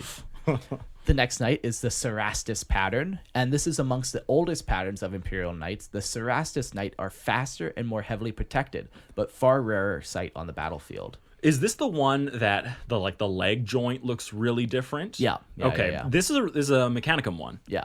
Well, no. This is a Forge World one, like the store Forge World, but any Knight House can use this type of pattern. I see. Yeah. This one, I think a lot of them share very similar looks, but this one in particular, you can tell it's like lean, it's longer, it's a little slimmer to look at from the front profile. But yeah, it still shares a lot of that domed shape on the very top with those curved arm pieces. And the fingers, I feel like on that one were really different. Like I had one that had like energy shield and he had this cool gauntlet hand, but yeah, that might be what I'm thinking. Yeah. Because I'm not going to lie, most of what I know what a knight looks like is from the 50 knights that you have. 15. Oh. 15. It feels like 50 sometimes. Up next, we got the Dominus Pattern. The Dominus Knights are amongst the largest type of Imperial Knight in use. Each is a walking fortress bristling with all manner of deadly ordnance. These are those ones with like the harpoon cannon and like Is that like the Castellan? Yeah, Castellan. Yeah. Oh, okay. And I forget what the other one's That's called. a chunky boy. Yeah, they got a couple more guns on top of it. They almost look like the Questorus Pattern, your basic one, but just a little chunkier and just broader in the shoulder, a little flatter on the top, because they have the shoulder mounted ones as well, right? So their shoulders definitely stick out a little farther. Yeah, exactly. The Acastus Pattern. Acastus Knights are enormous and rival Warhound Titans in both size and firepower. Crazy. Yeah. And the final one is the Armager Pattern. A smaller type of knight suit piloted by a lower-born individual. They're fast-moving, close-range support for the larger knights. These guys are going to function as your little support units, just like knights function for the titans. Something that I remember when Armagers were first coming out. Yeah. They were like brand new to both story and model range. And it took me so long to just get it through my thick skull that they're still knights. Part of me was just absolutely convinced that no, these are like knights in training, these are squires. But the reality is, like, you can ride in this knight maybe not just as easily, but that doesn't stop you from going in any other knight. Yeah. This one, knights, they do have a little different throne mechanicum, the Armagers that we'll get to, but it's essentially the same. They are still a full knight, but there's more like a heavy responsibility to it because we'll get to it. Sure. I do have a question. Yeah. Let's say you're in a house. Yeah. And you have your throne mechanicum, you have your knight. And your knight is damaged beyond repair. Yeah. But the throne mechanicum is fine. Will they take your throne mechanicum and put it into a different knight? Or are you expected to go to that knight and merge with a new throne mechanicum? That's a good question. Like, I would imagine they were able to swap the throne mechanicum with difficulty, but you just don't want to do it because, like, the throne mechanicum is still, like, aware, and it's aware of what its knight body is. So if you all of a sudden take an Armager knight and put in a fucking Acastus, body dysmorphia for knights, I don't know if that's a thing. But I'm sure you can get used to it, and it would be fine. I don't think the knight suit is just going to outright kill you if you do that or something. But what do you think is more likely? Do you think it's more likely that you just go into a new knight with a different throne? Or do you think it's more likely that they swap the thrones? I think you go into a new throne. That seems crazy. That does seem crazy, because what if that one just decides to kill you? You've already beat one, you beat another. I don't know. That just seems... Yeah, maybe I guess it offers some protection, some knowledge of the inner workings. Maybe that's what makes it so risky the first time you step into the throne mechanicum, is just you've never interfaced or integrated with anything like that. Maybe it does get easier as it goes on. Like, as you change your personality to match a throne mechanicum, it might just be easier. So it is confirmed, though, that you would go between them. Like, an individual pilot will not only pilot one knight his whole life. I think that's best case scenario, that you stick with one knight your whole life. Yeah, like, they describe these knights as like generational war machines, and you don't quite see that on tabletop or in the lore. Yeah. But they're supposed to be passed on to your child. Yeah, there's like a bloodline, a genealogical lineage. You're conversing with your ancestor 10,000 potential years ago. Yeah. I mean, you're not conversing, but they are there, so. Yeah. Watching you. Waiting to take over. Yeah, I would say, if the suit gets like destroyed, like maybe that guy's just hoop. He could take the option of going and trying out a new war suit, but I don't think he's taken his throne mechanicum to a different one. Okay. I think that would just mess with the throne mechanicum, but you could do anything. It's 40k science, bitch. Science magic, bitch. Yeah, science magic, bitch. Magic science. Yeah. So that's kind of the knights and all that. There's a lot of things in the knight house beyond just the knight suits, and we're going to talk about that. Well, not only that, there's a lot of different subjects, a lot of different peoples. That's what I mean to say. Not like subjects as in like math and science and stuff, but there's people a lot of who are subjected. That's right, to my authority, Yes. And one of those types of people are the sacristans. On several worlds, artificers and technicians become the most important subjects of the warrior nobility. They maintain the Nightwalkers and over time style themselves as a priesthood for the half-forgotten mysteries of technology called the sacristans. This is an interesting mesh, kind of, because you need some technology knowledge in order to service these. Like, even just the brain surgery required to make the neural links to adapt. You need to know what you're doing. Absolutely. Sure. And this is definitely knowledge that you can't, I don't think you can stumble upon this knowledge, Like, you need to be taught, you need to be informed of this knowledge. So did it originally come from the Mechanicum?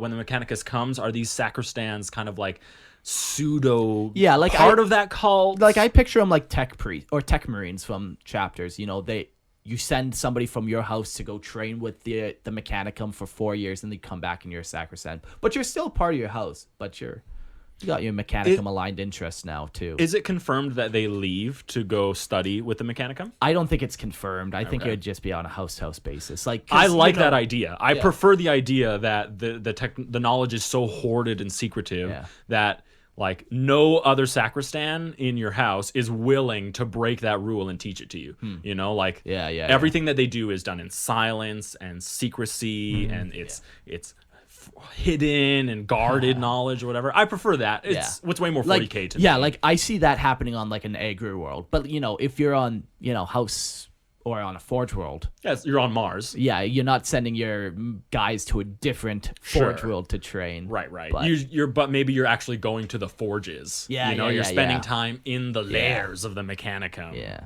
You're definitely embedded with the Mechanicum. That's cool. Yeah, I think that it makes more sense for you to have to get that knowledge directly from them. And it makes sense that you would style yourself as a priesthood. Like you would be indoctrinated to want to worship the cult Mechanicus, and then you see yourselves as serving these gods. That's the idea that you've grown up your whole life, that they are like god machines.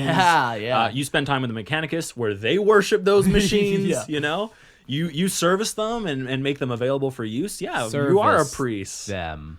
Well, priests. You have to make sure all that oil just comes splashing. I mean, you got to like cycle through the oil and all the lube, rickins and Checks out.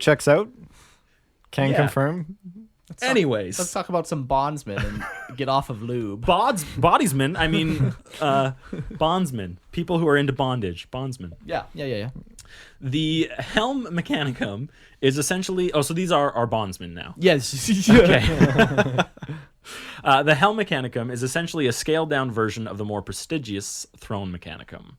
It is for these reasons that the piloting of armigers falls to those from the lower social strata of the noble houses. Placed upon the head and connected via prefrontal sockets to the pilot's cerebrum, these machines do not require a full becoming ritual of becoming, in order for neural interfacing to be successful. For this reason, the prestige of piloting an armager is significantly less than that attached to sitting in a fully fledged Throne Mechanicum. And now I'm re-evaluating. Yeah. Maybe they are full knights then. They're still a part of the knight house, so they still have the title of knight. There are different levels of knighthood, though. I don't know. What are you saying?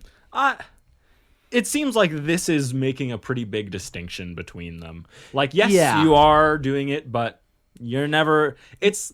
What are those guys that were inducted into the legions way after the age that they were... So they weren't the full Space Marines. Okay. Yeah. Because they couldn't go through all the doses of the implants. But they are like... It's like an honorary member. That's kind of what the vibe I'm getting from these guys. The Armager guys are like, oh yeah, we're knights. And all the other knights like... That's right. Yeah, and in public, the knights would be like, yes, we're all knights. Yeah. But together, the knights are like, get this fucking Armager guy out of here. And when you read he's never been to the Throne Mechanicum, Yeah. He doesn't know what it's like. He doesn't. He's only been to the Helm Mechanicum. That can't even kill you.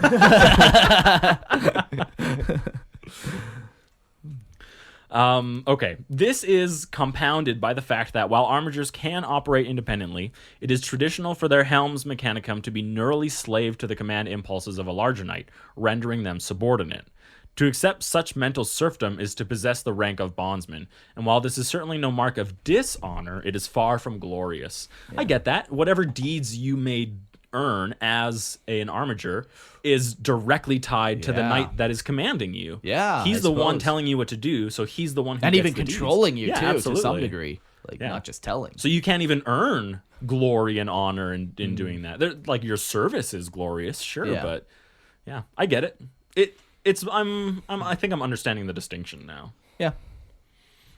All right, next we have... Knightly meat shields, we'll call them. That's the perfect... So glorious. So glorious. Now we have drovers. I never knew about this one until I put together these notes. Okay, well, this is new for me, so... Yeah. A subclass also exists on night worlds called the drovers, who look after the animal herds as the nobility would not soil their hands with such work. Drovers used walkers similar to those of their masters, but they were by law not armed with any weapons, despite the fact that they faced very serious threats in the form of predators and Xenos raids. This forced the Drovers to rely on the Knights for protection, and created a dependency comfortable for the nobles as it made revolt virtually impossible. Perfect. That's okay. So if you're concerned about revolts of the lower class, Yeah.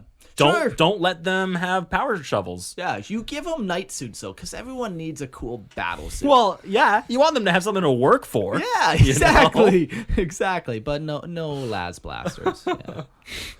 Interesting. Men at arms. These are my favorite. In addition to the knight war machines, every house has a multiple men at arms in its employ, resembling planetary defense forces, although possessing a much smaller amount of heavy equipment. So these would be trained with modern day technology. Yeah, like these guys would be lasgun armed at the very least. They've got flak armor. Yeah. They know how to throw grenades. Yeah. Now they're still They practice with rocks, obviously. Yeah. They're still fucking peasants. Don't get me wrong. But you don't need to teach them how to reload a lasgun if they just die before they get to reload. Exactly.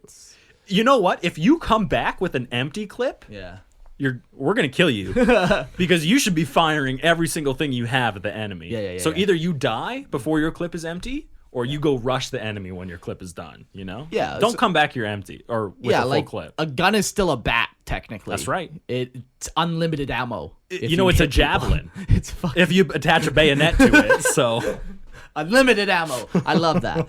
And then of course we have the peasantry of the night worlds, and they're just a common folk of the planet. Anything from a farmer to a shop owner. This is what I am. Yeah, this is what we all are. Just the peasants. Yeah. These are people that the nobles of the house die defending, though. At least we know we're looked after as peasants. It's for our own good. For our own good. Yeah. So, how would you guys want to live on a night world? That's a good question. Drover for me. You want to look after the animals? Yeah, honestly, in a fucking suit of armor with no weapons. I don't need weapons to fight off sheep and wolves, man, to keep them safe. What about from animals larger than a house? I kind of think drovers is best too, though, because bondsmen, they're going into battle. Yeah. Although maybe the Sacratesians or whatever. Sacristans? Yeah, those guys doesn't sound too bad. You're like a mechanic. So you're always in demand. They don't want to get rid of you. You have professional skills, But you're not getting like thrown into battle. Oh goodness, no. You're probably taken care of. Yeah. So I feel like that's food. You throw servitors into battle when it needs to be battle repaired. So you got people for that. This sounds like one of the better jobs in the Imperium right there. Sacristan? Yeah. Honestly, like I don't know. Have you ever heard of cleric? In the Adeptus Administratum. That sounds pretty nice. And they only work 18 hours a day. Tell me more. Do you remember the one episode we did? I think it was the Ecclesiarchy, and we're going through all the ridiculous ranks, and there was one rank where it's literally just this guy lights candles. All day he just lights candles and makes sure. By the time he finishes, the candle he started with has completely burned down. Yeah. So now he has to go replace that candle, and now it's an endless cycle. This is in fact the best job in 40K. When his shift ends, someone just comes and taps him and picks up where he left off. And then he just goes, that's good. My 34-hour shift is over. Time for my allotted 2-hour break. Before I must start again. It's nice. And you're expected on your breaks, obviously, to perform your own prayers to the Emperor. So. And you have to actually bring your own candles to work. They're not provided. Looking for new candle lighter. Candles not provided. Yeah. Please bring all the materials necessary for you to complete your job. Okay. Oaths of Allegiance. James, would you like to? I'll hit it up. So each house has its own proud traditions that span thousands of standard years and will have fought in countless battles on behalf of humanity. Over this time, oaths have been sworn and fulfilled. A knight's pilot's word is his bond. Knights have sworn allegiance to the Mechanicum and the Imperium. Some knights swear oaths to themselves, and some even swear fealty, dare I say it, to the dark gods. Whoever they are bound to, the Imperium or the Adeptus Mechanicus, these are just oaths. They are not subjects in any true sense of the word, as a knight house has been able to maintain a lot of autonomy over the millennia. So Imperial aligned is obviously the first one we'll talk to because glory be to the Emperor. Of course, naturally. Oaths are 10,000 years old. May he reign forever from his golden throne. Well, sorry. That goes without saying. Yeah, sorry. I know it goes without saying, but I really felt the need to say it. We should right be there. saying it. Yeah. Before and after every other word we should be saying. Technically. Oaths are 10,000 years old, spoken during the Great Crusade and the reunification of humanity, And these, bringing them into the fold. Yeah, and these oaths will last until the Imperium crumbles. A lot of them. Man, that's never going to happen. So of course, because it will just limp on forever. Yeah. You know, there's always going to be some star system that says, "No, I'm still the Terra, Imperium." Terra, sure. Terra will never fall. Yeah. Well, it can't. It's impossible. It's impossible. Like many have tried to lay siege to it and Fail. to no avail. That's right. Yeah. Always fails. Then there's the Mechanicum aligned. Knights that ally themselves with the Mechanicum often are located on or near Forge worlds. So their ties to the Mechanicum can be seen influencing the house through the priesthood of Mars and the effects of cult Mechanicus has on the rituals and traditions for those houses. So can the traditions change then? From house to house, absolutely. No, I mean like over time, because it says like it's saying that they're affected by the Mechanicum. Do you think we have any traditions that have been around for at least 2,000 years that are the same now as they were back then? Well, we don't have the freaking throne either. I feel like it's like a Enforcing it. game of telephone though, without knowing it. Like you assume that Because the throne isn't a direct link. Yeah. It's an impression, you know? So All you right, get like all these right. whispers and you don't fully know, but you think you know. Yeah, and obviously the Imperium loves record keeping, so they will have like good records from many. Well, they'll have records. I wouldn't say they're good. Sure, they will have copious amounts of records of what the traditions and rituals would have been, 15,000 years ago. But I think that They can still change over translation, Yeah. interpretation, words that are used in the time then all are right. no longer One corrupt used now. king, even. Yeah, absolutely. Someone pulls a Constantine and decides to editorialize a bunch of shit. Yeah. time. That was just That was me. for you, James.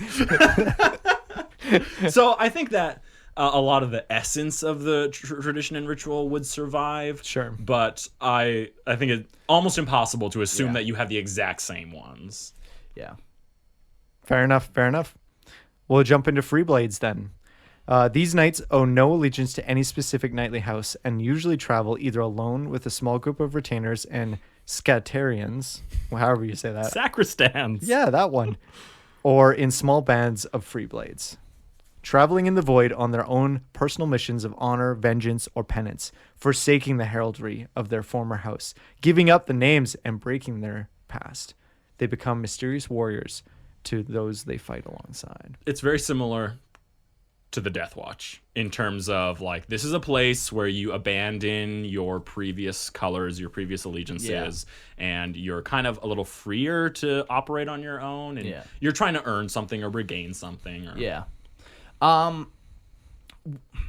What would you call them like in medieval days, like traveling knights, like questing knights maybe? So I don't know what the European. Like a Ronin kind it's of a thing. Ronin is like the Japanese term for like a knight without a samurai without like a lord. I think it's probably closer to a European tradition though, because I don't think it would be.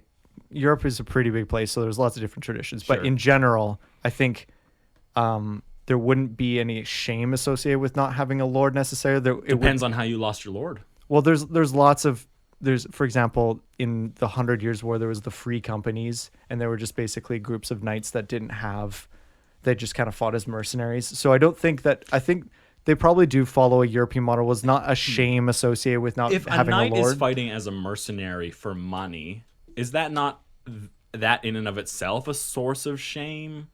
Because aren't they supposed to necessarily, fight purely for someone else? Like I have this really cool book that is not historically accurate at all, but it is called Rules for a Knight, and it's supposed to be a letter from this knight on this old battlefield writing to his son because he's worried he's going to die, and so he's like, these are the things that you need to know about being a knight.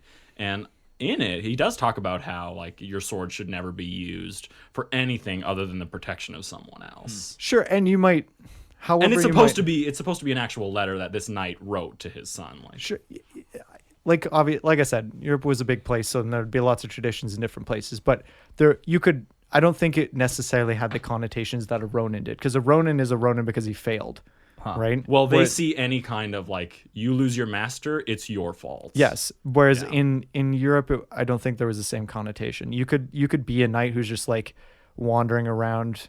Although, like, you know that poem in Lord of the Rings that Theoden says in the battle before Helm's Deep. Fell deeds awake. No, the one where he's like, "Where's the horse and the rider?" That one. That was an Anglo-Saxon poem about. It's the same one. Is it? Sorry. Yeah. Then that one is about Anglo-Saxon warrior who's lost his master as well, and right. I remember you saying that last time we were watching. So, I mean, maybe there is different times had different, but I think Ronin is probably a little more distant from what this is talking about. Yeah. I think I agree that Ronin is almost always shameful, whereas like these free blades, like you can just choose to become one because maybe there's a goal that you have that doesn't align with your house, or your house master or whatever says like that's a good goal but we can't be a part of it, but if you want to pursue it, join the free blades for an amount of time or whatever. And every noble has the right to become a free blade, and it is an ancient tradition on Night Worlds that should a noble choose that path, like his lord can't refuse him.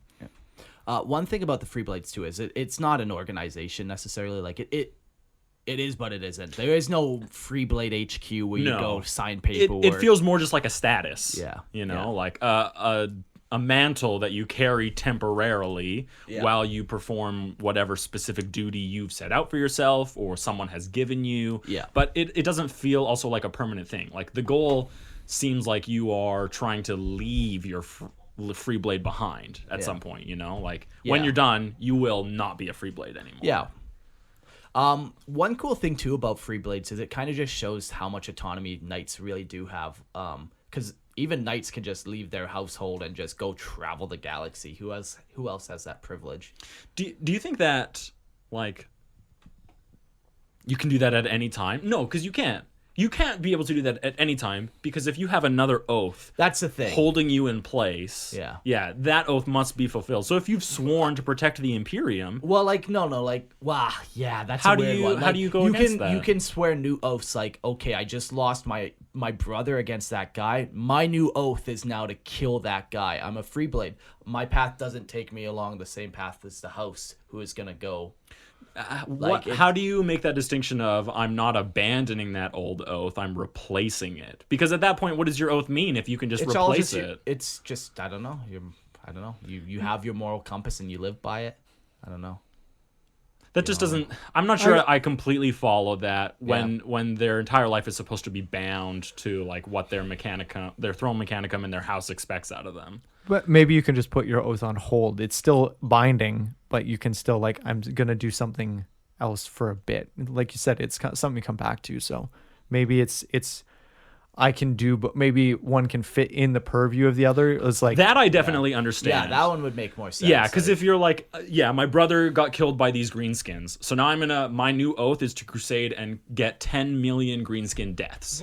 That is definitely defending the Imperium. Yeah. That definitely is the same. But if your vow is to stand at this pond and guard the entrance to this cave, and then all of a sudden you leave to go be a free blade, you have now failed that vow. So, I wonder what the actual what's the process of getting a new vow and what does it mean to like give up your old one, because that seems if you did make a vow to just stand guard somewhere for a certain amount of time, I don't think you would become a free blade. Or you'd become a shamed free blade, like there and is the penitent crusade. Vow. Yeah, and now you're on a penitent crusade. Yeah. Fuck it, I have 50 more years of this. I'm just becoming a free blade. I'm just fucking leaving and becoming a free blade. I would rather go on a penance crusade than stand next to this pond. It was my stupid 10th grandfather Gerda who made this vow. Why do I gotta follow through with it? Stupid idiots. Making vows for 500 years. You always gotta watch out for the small print on these fucking oaths for sure. Yeah, I just picture some house master or whatever. He's like bringing up the newest guy, but he knows like I'm gonna give you the worst service ever, and the new knight is so excited to like be a knight and go through his ritual of becoming. Yeah, he's not reading the fine print, and then all of a sudden the housemaster is, and here's your knight and here's your station. Goodbye. Goodbye. Just ships them out. Get out of here. You have 50 years of digging trenches for water irrigation systems. I don't know why that guy vowed that, but I will do this for 100 years. I will make irrigations. It was just he's just trying to fight with his family. Literally the last day of his life. The dude's like, me and my family will not rest until we have dug all these trenches. Yeah. And you know what? No swords allowed. And no suits allowed. You have to do it by hand. It's by hand. honor and tradition commands it. Son, you've been born into a house with much honor. We are on our 1,000th year. 1,000 years of digging this trench. Do you know how many shovels that is, son? If it was Minecraft, it's a lot of shovels. I'm telling you that right now. 64 bricks, man, at least. Holy smokes. Yeah, free blades are interesting. Like, you'll go on the path of free blade for 1,000 different reasons, and you'll leave it for 1,000 different ones, you know? Yeah. The free blade, I think, is where you experience the true individualism of the knight itself. Yeah. It feels more to me like, honestly, I could make so many comparisons to the Death Watch. Yeah. When you're a Black Templar and you're in like the Black Templar chapter, you are expected to act a certain way. Yeah. You know, like, and I think you want to do those things. You know, Yeah. you feel comfortable doing them. But that doesn't mean that no Black Templar has ever been curious about something else. Yeah. Little Psy curious. Yeah, exactly. Yeah. Maybe What about they- this psychic stuff? Primaris curious? Well, we call sure. it pri-curious. Yeah. Yeah. But yeah, it seems like it's A little You're like- sexual. you're outside of like the watchful eye of everyone around you with all those expectations, you know. Yeah. You are a little more free to act differently, create like a new identity for yourself, you know, earn something beyond what you've earned under your family name. Maybe you wanted something that was only your own. Yeah. You know, maybe this is what like a bondsman's like only desires, to become a free blade and maybe try and found his own house. Yeah, You know, exactly. get out of the thumb of his what he thinks are evil masters. You know? Sure. Yeah. I think the free blade has a lot of good character and opportunity. Yeah. I could see myself, if I ever get through my backlog, which is unlikely, but if Yeah, I ever it's- do, It's called a backlog for a reason. Yeah. I would love to do just like one free blade night, because I don't think I could do as many nights as you, Mark, but like Few people can. but I could see myself doing one night and just making him like he has this quest, or Yeah. like this he has to find some cup or something, and And you could A holy write cup. so many cool stories about that single knight Yeah. on his own, journeying through the stars. Yeah, you know? yeah. Very cool. very, very cool. And then you could write stories about these kind of knights too. Chaos knights. My and they're favorite. raping and pillaging their way through the stars. I love the way they made those look. Man, those Yeah. spikes and the chains and that frozen mask screaming terror horror look. Oh my god. Yeah. They are great models. Little backwards legs too, make them a little more animalistic looking. Yep. It is Digitigrade? Digitigrade. Yeah, I don't know. Oh my god. It is incredibly rare for a knight to fall to chaos, but there are some examples of whole houses even falling. That typically happened during the Horus Heresy and not so much nowadays. But the dark gods call to us in many ways. During the Horus Heresy, the galaxy was engulfed in the fiercest civil war mankind has ever known. Even all the built-in hypno-psycho loyalty conditioning brought on by the Throne Mechanicum did not save all the knights from the effects of chaos. The Imperial Knights that did turn to chaos have long since died, but their souls live on as demons, floating in the shelves of the corrupted war machines. The Chaos Knights themselves have also mutated, sprouting claws, tails, and other horrendous natural weapons as blessings of the dark gods. Seeing like Nurgle conversions on knights is Yeah. probably one of my favorite things. Just because the size of the model is so large and people are already so familiar working in such tiny scale, you get some crazy detail on those. You see some people like kit bash a knight in like the Glotkin twins from AOS. Okay. And it's just like this fat pustlets guy, but you put that belly on a knight or something, and yeah. It's so cool. Yeah. Like, man, Chaos Knights, 10 out of 10. Yeah. I have a pretty neat one. It's it's your mutated. Yeah, it's infected the with virus. It's infected with the Obliterator virus. I said it before you did. I win. Yeah, fuck. But yeah, there's all types of Chaos Knights and cool mutations. Fighting alongside the rest of the forces of Chaos and remaining active to this day, now twisted and changed by the mutating power of the warp. Chaos Knights are truly a terrifying foe. I like that they've definitely kept that similarity with the Throne Mechanicum, how all the previous knights kind of have an imprint in the Throne Mechanicum. Well, in that same way, these knights also have the souls of their previous pilots living as demons or spirits or haunting forces in the knight itself. Yeah. So I think it's really cool to like, and as far as I'm the hatch, you'll let the ghosts out. Yeah, as far as I'm aware, these knights don't even require pilots anymore, do they? No. Yeah, they're like self-sufficient. Some of these knights even get corrupted by literal demons and become like demon-possessed knights. Right. Just like how Titans can become demon-possessed. Yeah, exactly. Entire ships, like void ships, can become demon-possessed. Yeah. I think actually, like in lieu of the machine spirit, a lot of like Abaddon's ship, they slaved demons into the engine, and that demon is the one like piloting them through the warp and making warp jump calculations, and they're just performing like arcane rituals on him or whatever. So think of how productive the Imperium would be if Chaos could stop being so mean and just join forces, and they could like you just power your force with demon energy. Hey demons, can you power my ship and not be horrible? Yeah. That would be so nice. Maybe try not to kill us this time. And just think about it. Just be so nice if we could all work together. Well, we'll schedule a meeting with Chaos Gods, and we'll see what kind of negotiations can happen here. It'd be so nice if we could all get together, just be on the same team. Cool. Let's talk about Knight Heraldry. Yeah. We kind of went over Chaos Knights real quick. There's a lot to them, but ultimately, if you get the concept of chaos, you get the concept of Chaos Knights. Yeah. So, chaos gonna chaos. Yeah. Knight houses predate the Imperium and have had a long time to create a legacy and meaning behind each subtle piece of heraldry. Every Imperial Knight is a precious and valued war machine, revered by its noble pilot and painstakingly maintained by the house sacristans responsible for its upkeep.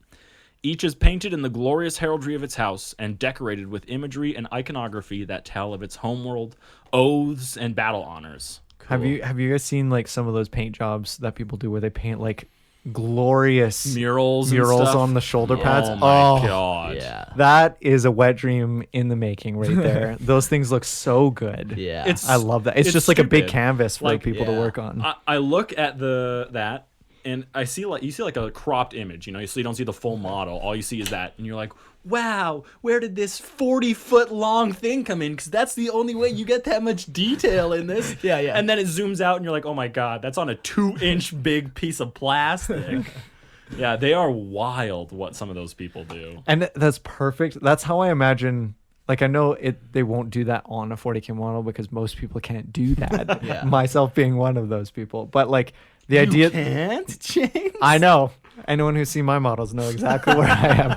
But the idea that there is like, that's what I think should be on a model. Absolutely. On a knight. It's just because like you think about it, these people painting this giant house-sized shoulder pad. Yeah. You know that they're going to get some crazy painter to paint just this mural of the history that battles it's fought in. You might even repaint it after every battle because you're taking so much damage, and you paint it with a scene from that most recent battle. That's cool. Every time you get something new on your armor, That'd be cool. Someone should do that every time they play with the knight. Have to repaint it. I would never play with my knights. 5 games in, it's just like thick. It's like a scooped model. Yeah, you're not stripping it. Yeah, you're just adding like, on. what the fuck? It's from all the battles. No, you just make it so that every time it takes damage, you take a piece off and break it, and then you have to put a new piece on. How many knight GW is loving you right now? Yeah. I'm selling it. The Knight Houses use an elaborate system of heraldry signifying their allegiance and the house to which they belong. Knights will use some variation of their house's heraldry as their livery, incorporating its themes and motifs, but no two liveries can be identical because they identify the individual knight themselves. Yeah.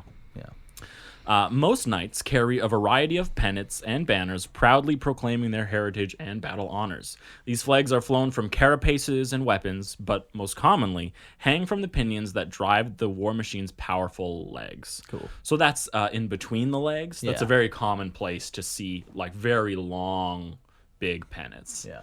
I like on Titans how they have them Nice. hanging off the guns. You don't really see it as much on the Knights, and they don't come equipped with it, but you could do it. You could find absolutely. find maybe like a Space Marine backpack banner would be the perfect kind of scale for Knights. Or like an Imperial Guardsman holding banner. No, Yeah. that's actually quite large. Yeah. There might be the right one out there, but yeah, I always like the look of it draping from a weapon. Yeah. I like the idea of that weapon like swinging laterally to like get a target, and that thing just flapping, making that Yeah. snapping noise in the wind because it's going so fast. You know? Yeah, cool. The kill campaign and honor badges are a mix of local iconography, probably unique to their house, and sigils used by the armies of the Imperium. So I love the Imperium loves symbolism and imagery. And Skulls. knights are no different, and they just every single battle honor you've ever had, plaster it on there. Yeah. Every campaign you've been into, fucking put that on there. You know, You're keeping track of even ants you step on for your kill count. You know, you're just you just got that red number Yeah. in like the top right of your UI. You Yeah. know, and it's just every step you take, another 40 jump up. You're like, fuck yeah, I you did. got it. This is awesome. I'm gonna be the ant stomper. Antbane. Antbane. I like it. So Knights at War. When the Titan legions of the Adeptus Mechanicus march to war, contingents from the Night Worlds march beside them, and knightly houses will also send detachments of knights to fight alongside other allies when they feel it is their duty or obligation to do so. So knightly houses will also fight alongside Astra Militarum, Space Marine, and other Imperial forces whenever they feel it is their duty. So Yeah, this is like definitely the image I have of knights. It's the duty and honor. That's like I think that's what most people see as well. If you're not a part of the Knight House, you know, you're not privy to its inner workings, this is all you would know about them. Yeah. They show up and help, and then disappear without a trace. Just makes me want to watch Treasure Planet. I do love that movie. It's a great movie. So here's some like organization of knights. So lances. A lance is a group of knights between 3 to 5. There are many different types of lances, some building around optimizing the knight next to you when other lances might consist of random groups. So like so it might be like if you know there's like a or- big wall coming up, you might specifically get one knight in your lance that is great at breaking walls, and then one that's great at defending that gap, and then one that is going to sow discord somewhere else. But it also might just be completely random. Yeah, it might just be even familiarity. You like fighting with this knight. Absolutely, yeah, and you'll just overcome whatever it is you need. Like you're a knight, you can do most. You can do whatever you want. Yeah, Yeah. exactly. Yeah. Yeah. Oh no! How am I gonna get through this wall? Shoulder charge. Yeah, I'll just walk through it. I like it. And one of the coolest fucking things in all of 40K. Absolutely. Once again, you just gotta keep in your mind the picture of fucking medieval castles and brickwork and like that. Bars on the window. There's a moat. Okay, carry on. Keep Okay. that picture in your mind. Drop keeps. Yes. I don't even need to describe it. I already know what it is. For Imperial Knights, the drop keep is an essential orbit-to-ground landing vessel. Somewhat resembling the larger coffin landers of Titan Walkers, the primary difference is that the drop keep can deploy directly into battle, creating an instant fortification. Drop keeps are heavily armored and lined with servitor crewed gun emplacements, but their most deadly weapon is their cargo of war machines. It's literally a castle built on a platform with engines that just like rises and lowers, and that's it. Yeah. You know, that's a drop keep. Yeah. Joke's on you, because my house, the keep is literally mobile. Okay. I like it. The drop keep can carry up to 12 Imperial Knights directly to war. They will come down on blazing retro rockets, and even as they touch down, will be opening their portcullis and drawbridge to allow the towering knight engines to sally forth. Sally! I like it.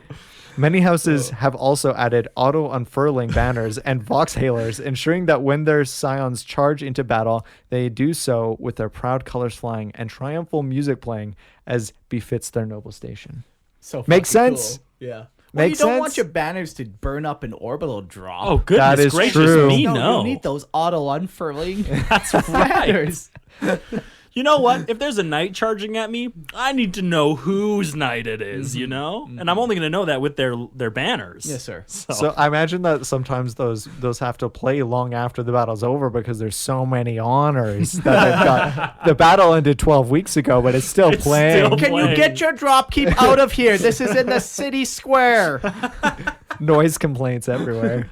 You think it just like flattens everything? Oh, beneath yes. it? Like, it's a fucking drop pod. I picture Space Marine drop pods, but for knights. Yeah, yeah. You know? Holding It's a 12 knights. Yeah, just launching through space at a That's planet. so wild. Yeah. It's so 40K. Yeah, it's just so comical. So this is what I was saying. You guys were talking about rationale or... No, this or- makes complete sense, man. 100%. I don't have a single flaw to point out. That's in where this. we're at, hey? That's right. That's where I'm at now, for sure. After that episode. He's had some emotional abuse over the course of all this time doing 40K podcast. Yeah. So, wow, that's Knights. That's Imperial Knights. They're fucking sweet. They're pretty awesome. They're definitely one of the cooler, more recognizable aspects of 40K. Yeah, just they take it over the top to the extreme, and I like it. I like it a lot.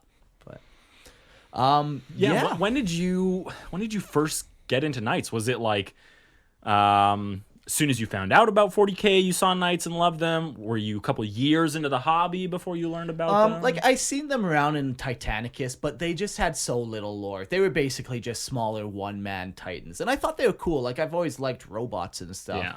But you know, But there was no distinction between them and Titans, really. not much. You know, they had the odd little thing, but it was definitely when they got their actual 40K model is when they came out and they're literally just knights in space. Yeah. And not something else. So I fell in love. Me and you have suits of armor. Me and you have swung swords at each other. It's just everyday life sometimes. I will never forget the time that we had built some weapons Yeah. out of PVC pipe and foam noodles. Of course, classic. And as grown men, mind you. No, yes, Yeah. This isn't like us playing as children. No. This could just be like last week or something. Yes. And we had like an entire rule set for how it was like the proper way to duel someone, and we had like point scoring systems, Yeah, and man. people were judging like our competition. We were setting up like these whole battle royales in this like community center church big thing, like, auditorium. where we had like probably 15-20 people all Yeah. just most of them on this podcast even, so Yeah. you know the type There's a type. There's a type. And I'll never forget, there was a guy who joined us, and it was his first time participating. He was really excited, and I knocked out his tooth. Yeah. Just a spear jab right to the mouth. Yeah. Yeah. I got hit in the head, got some nasty bruises. Yeah, That there's was- some blood spilled. Yeah, it every was now and fun again. stuff. Yeah. Look, we all want to be knights. We all want to be a knight. We all want to be a knight. I have a book that literally tells me the rules for being a knight. I'm not good at it, but we try, and each It's day a- we get a little closer. it's to a knightdom. journey. Yeah, exactly. Right, James? Life is a highway I'm gonna ride it all Okay. night long. all night long. Well, thank you everyone for listening. We're gonna go through a Patreon. If you are still listening, come on, go support the show. I don't know how long that was, but This is probably like a 2-hour episode. yeah, go support the show. Helps us keep going and doing what we love. So yeah, support the Patreon. We're gonna take it away. All right, thank you to Trevor, Harold, Joe, Florian, Stupid Baby Man, Professor Wang, Bach Wow, Corey, Benny, Thomas Razor, Scott, aka The Fear Inc., Jan, Isaac, Tridick, Captain D38, Seth, Killian, Robert, Mick, Jurgen, Valgetz, Ron, Mr. Sursox, Mr. Cursox, I don't know, Pope Hilarious, Chef Boyardee, Soto, Matthew, Deaths McGee, Izzo, Albert, Another Poseur, Brett, Hayden, Hampus, Nox Quante, Klaus, Hagen, Trathen, Taco Claw, Northlock, Mehmet the Odd, Vaughn, Thomas, Alden, Bloodspark, and Mountford. Sweet. Thank you all so much. That really means a lot to us. Thanks for contributing and participating in the show, guys. Yeah. Well, that's the episode. Before I wrap it up, make sure you come check out my show, Pillow Talk with Mark and B. We do weekly episodes. It's nice. It's fun. Come check it out. Shoot us a message. And just as a little bit of a tease, do you want to say what we're doing for our next episode? Next. They won't even believe it. They won't, yeah. They won't even. Are we even telling the truth? Who knows? Yeah, exactly. You know what? Yeah, fuck you guys. We're doing a Space Wolves episode. Yeah, exactly. Fuck you guys. Space Wolves. Yeah. Whether you believe it or not, that's up to you. And then episode 99 would do the Emperor. No, that's impossible. We've always said we would never do an Emperor episode. Take me for my word or not. I don't care. There's no way. 100%. I'm calling it right now. I'm betting $10 million. I don't have it, but I'm betting it. I'm about to be rich. Cool. Thanks, everyone, for listening. Thank you very much. Peace.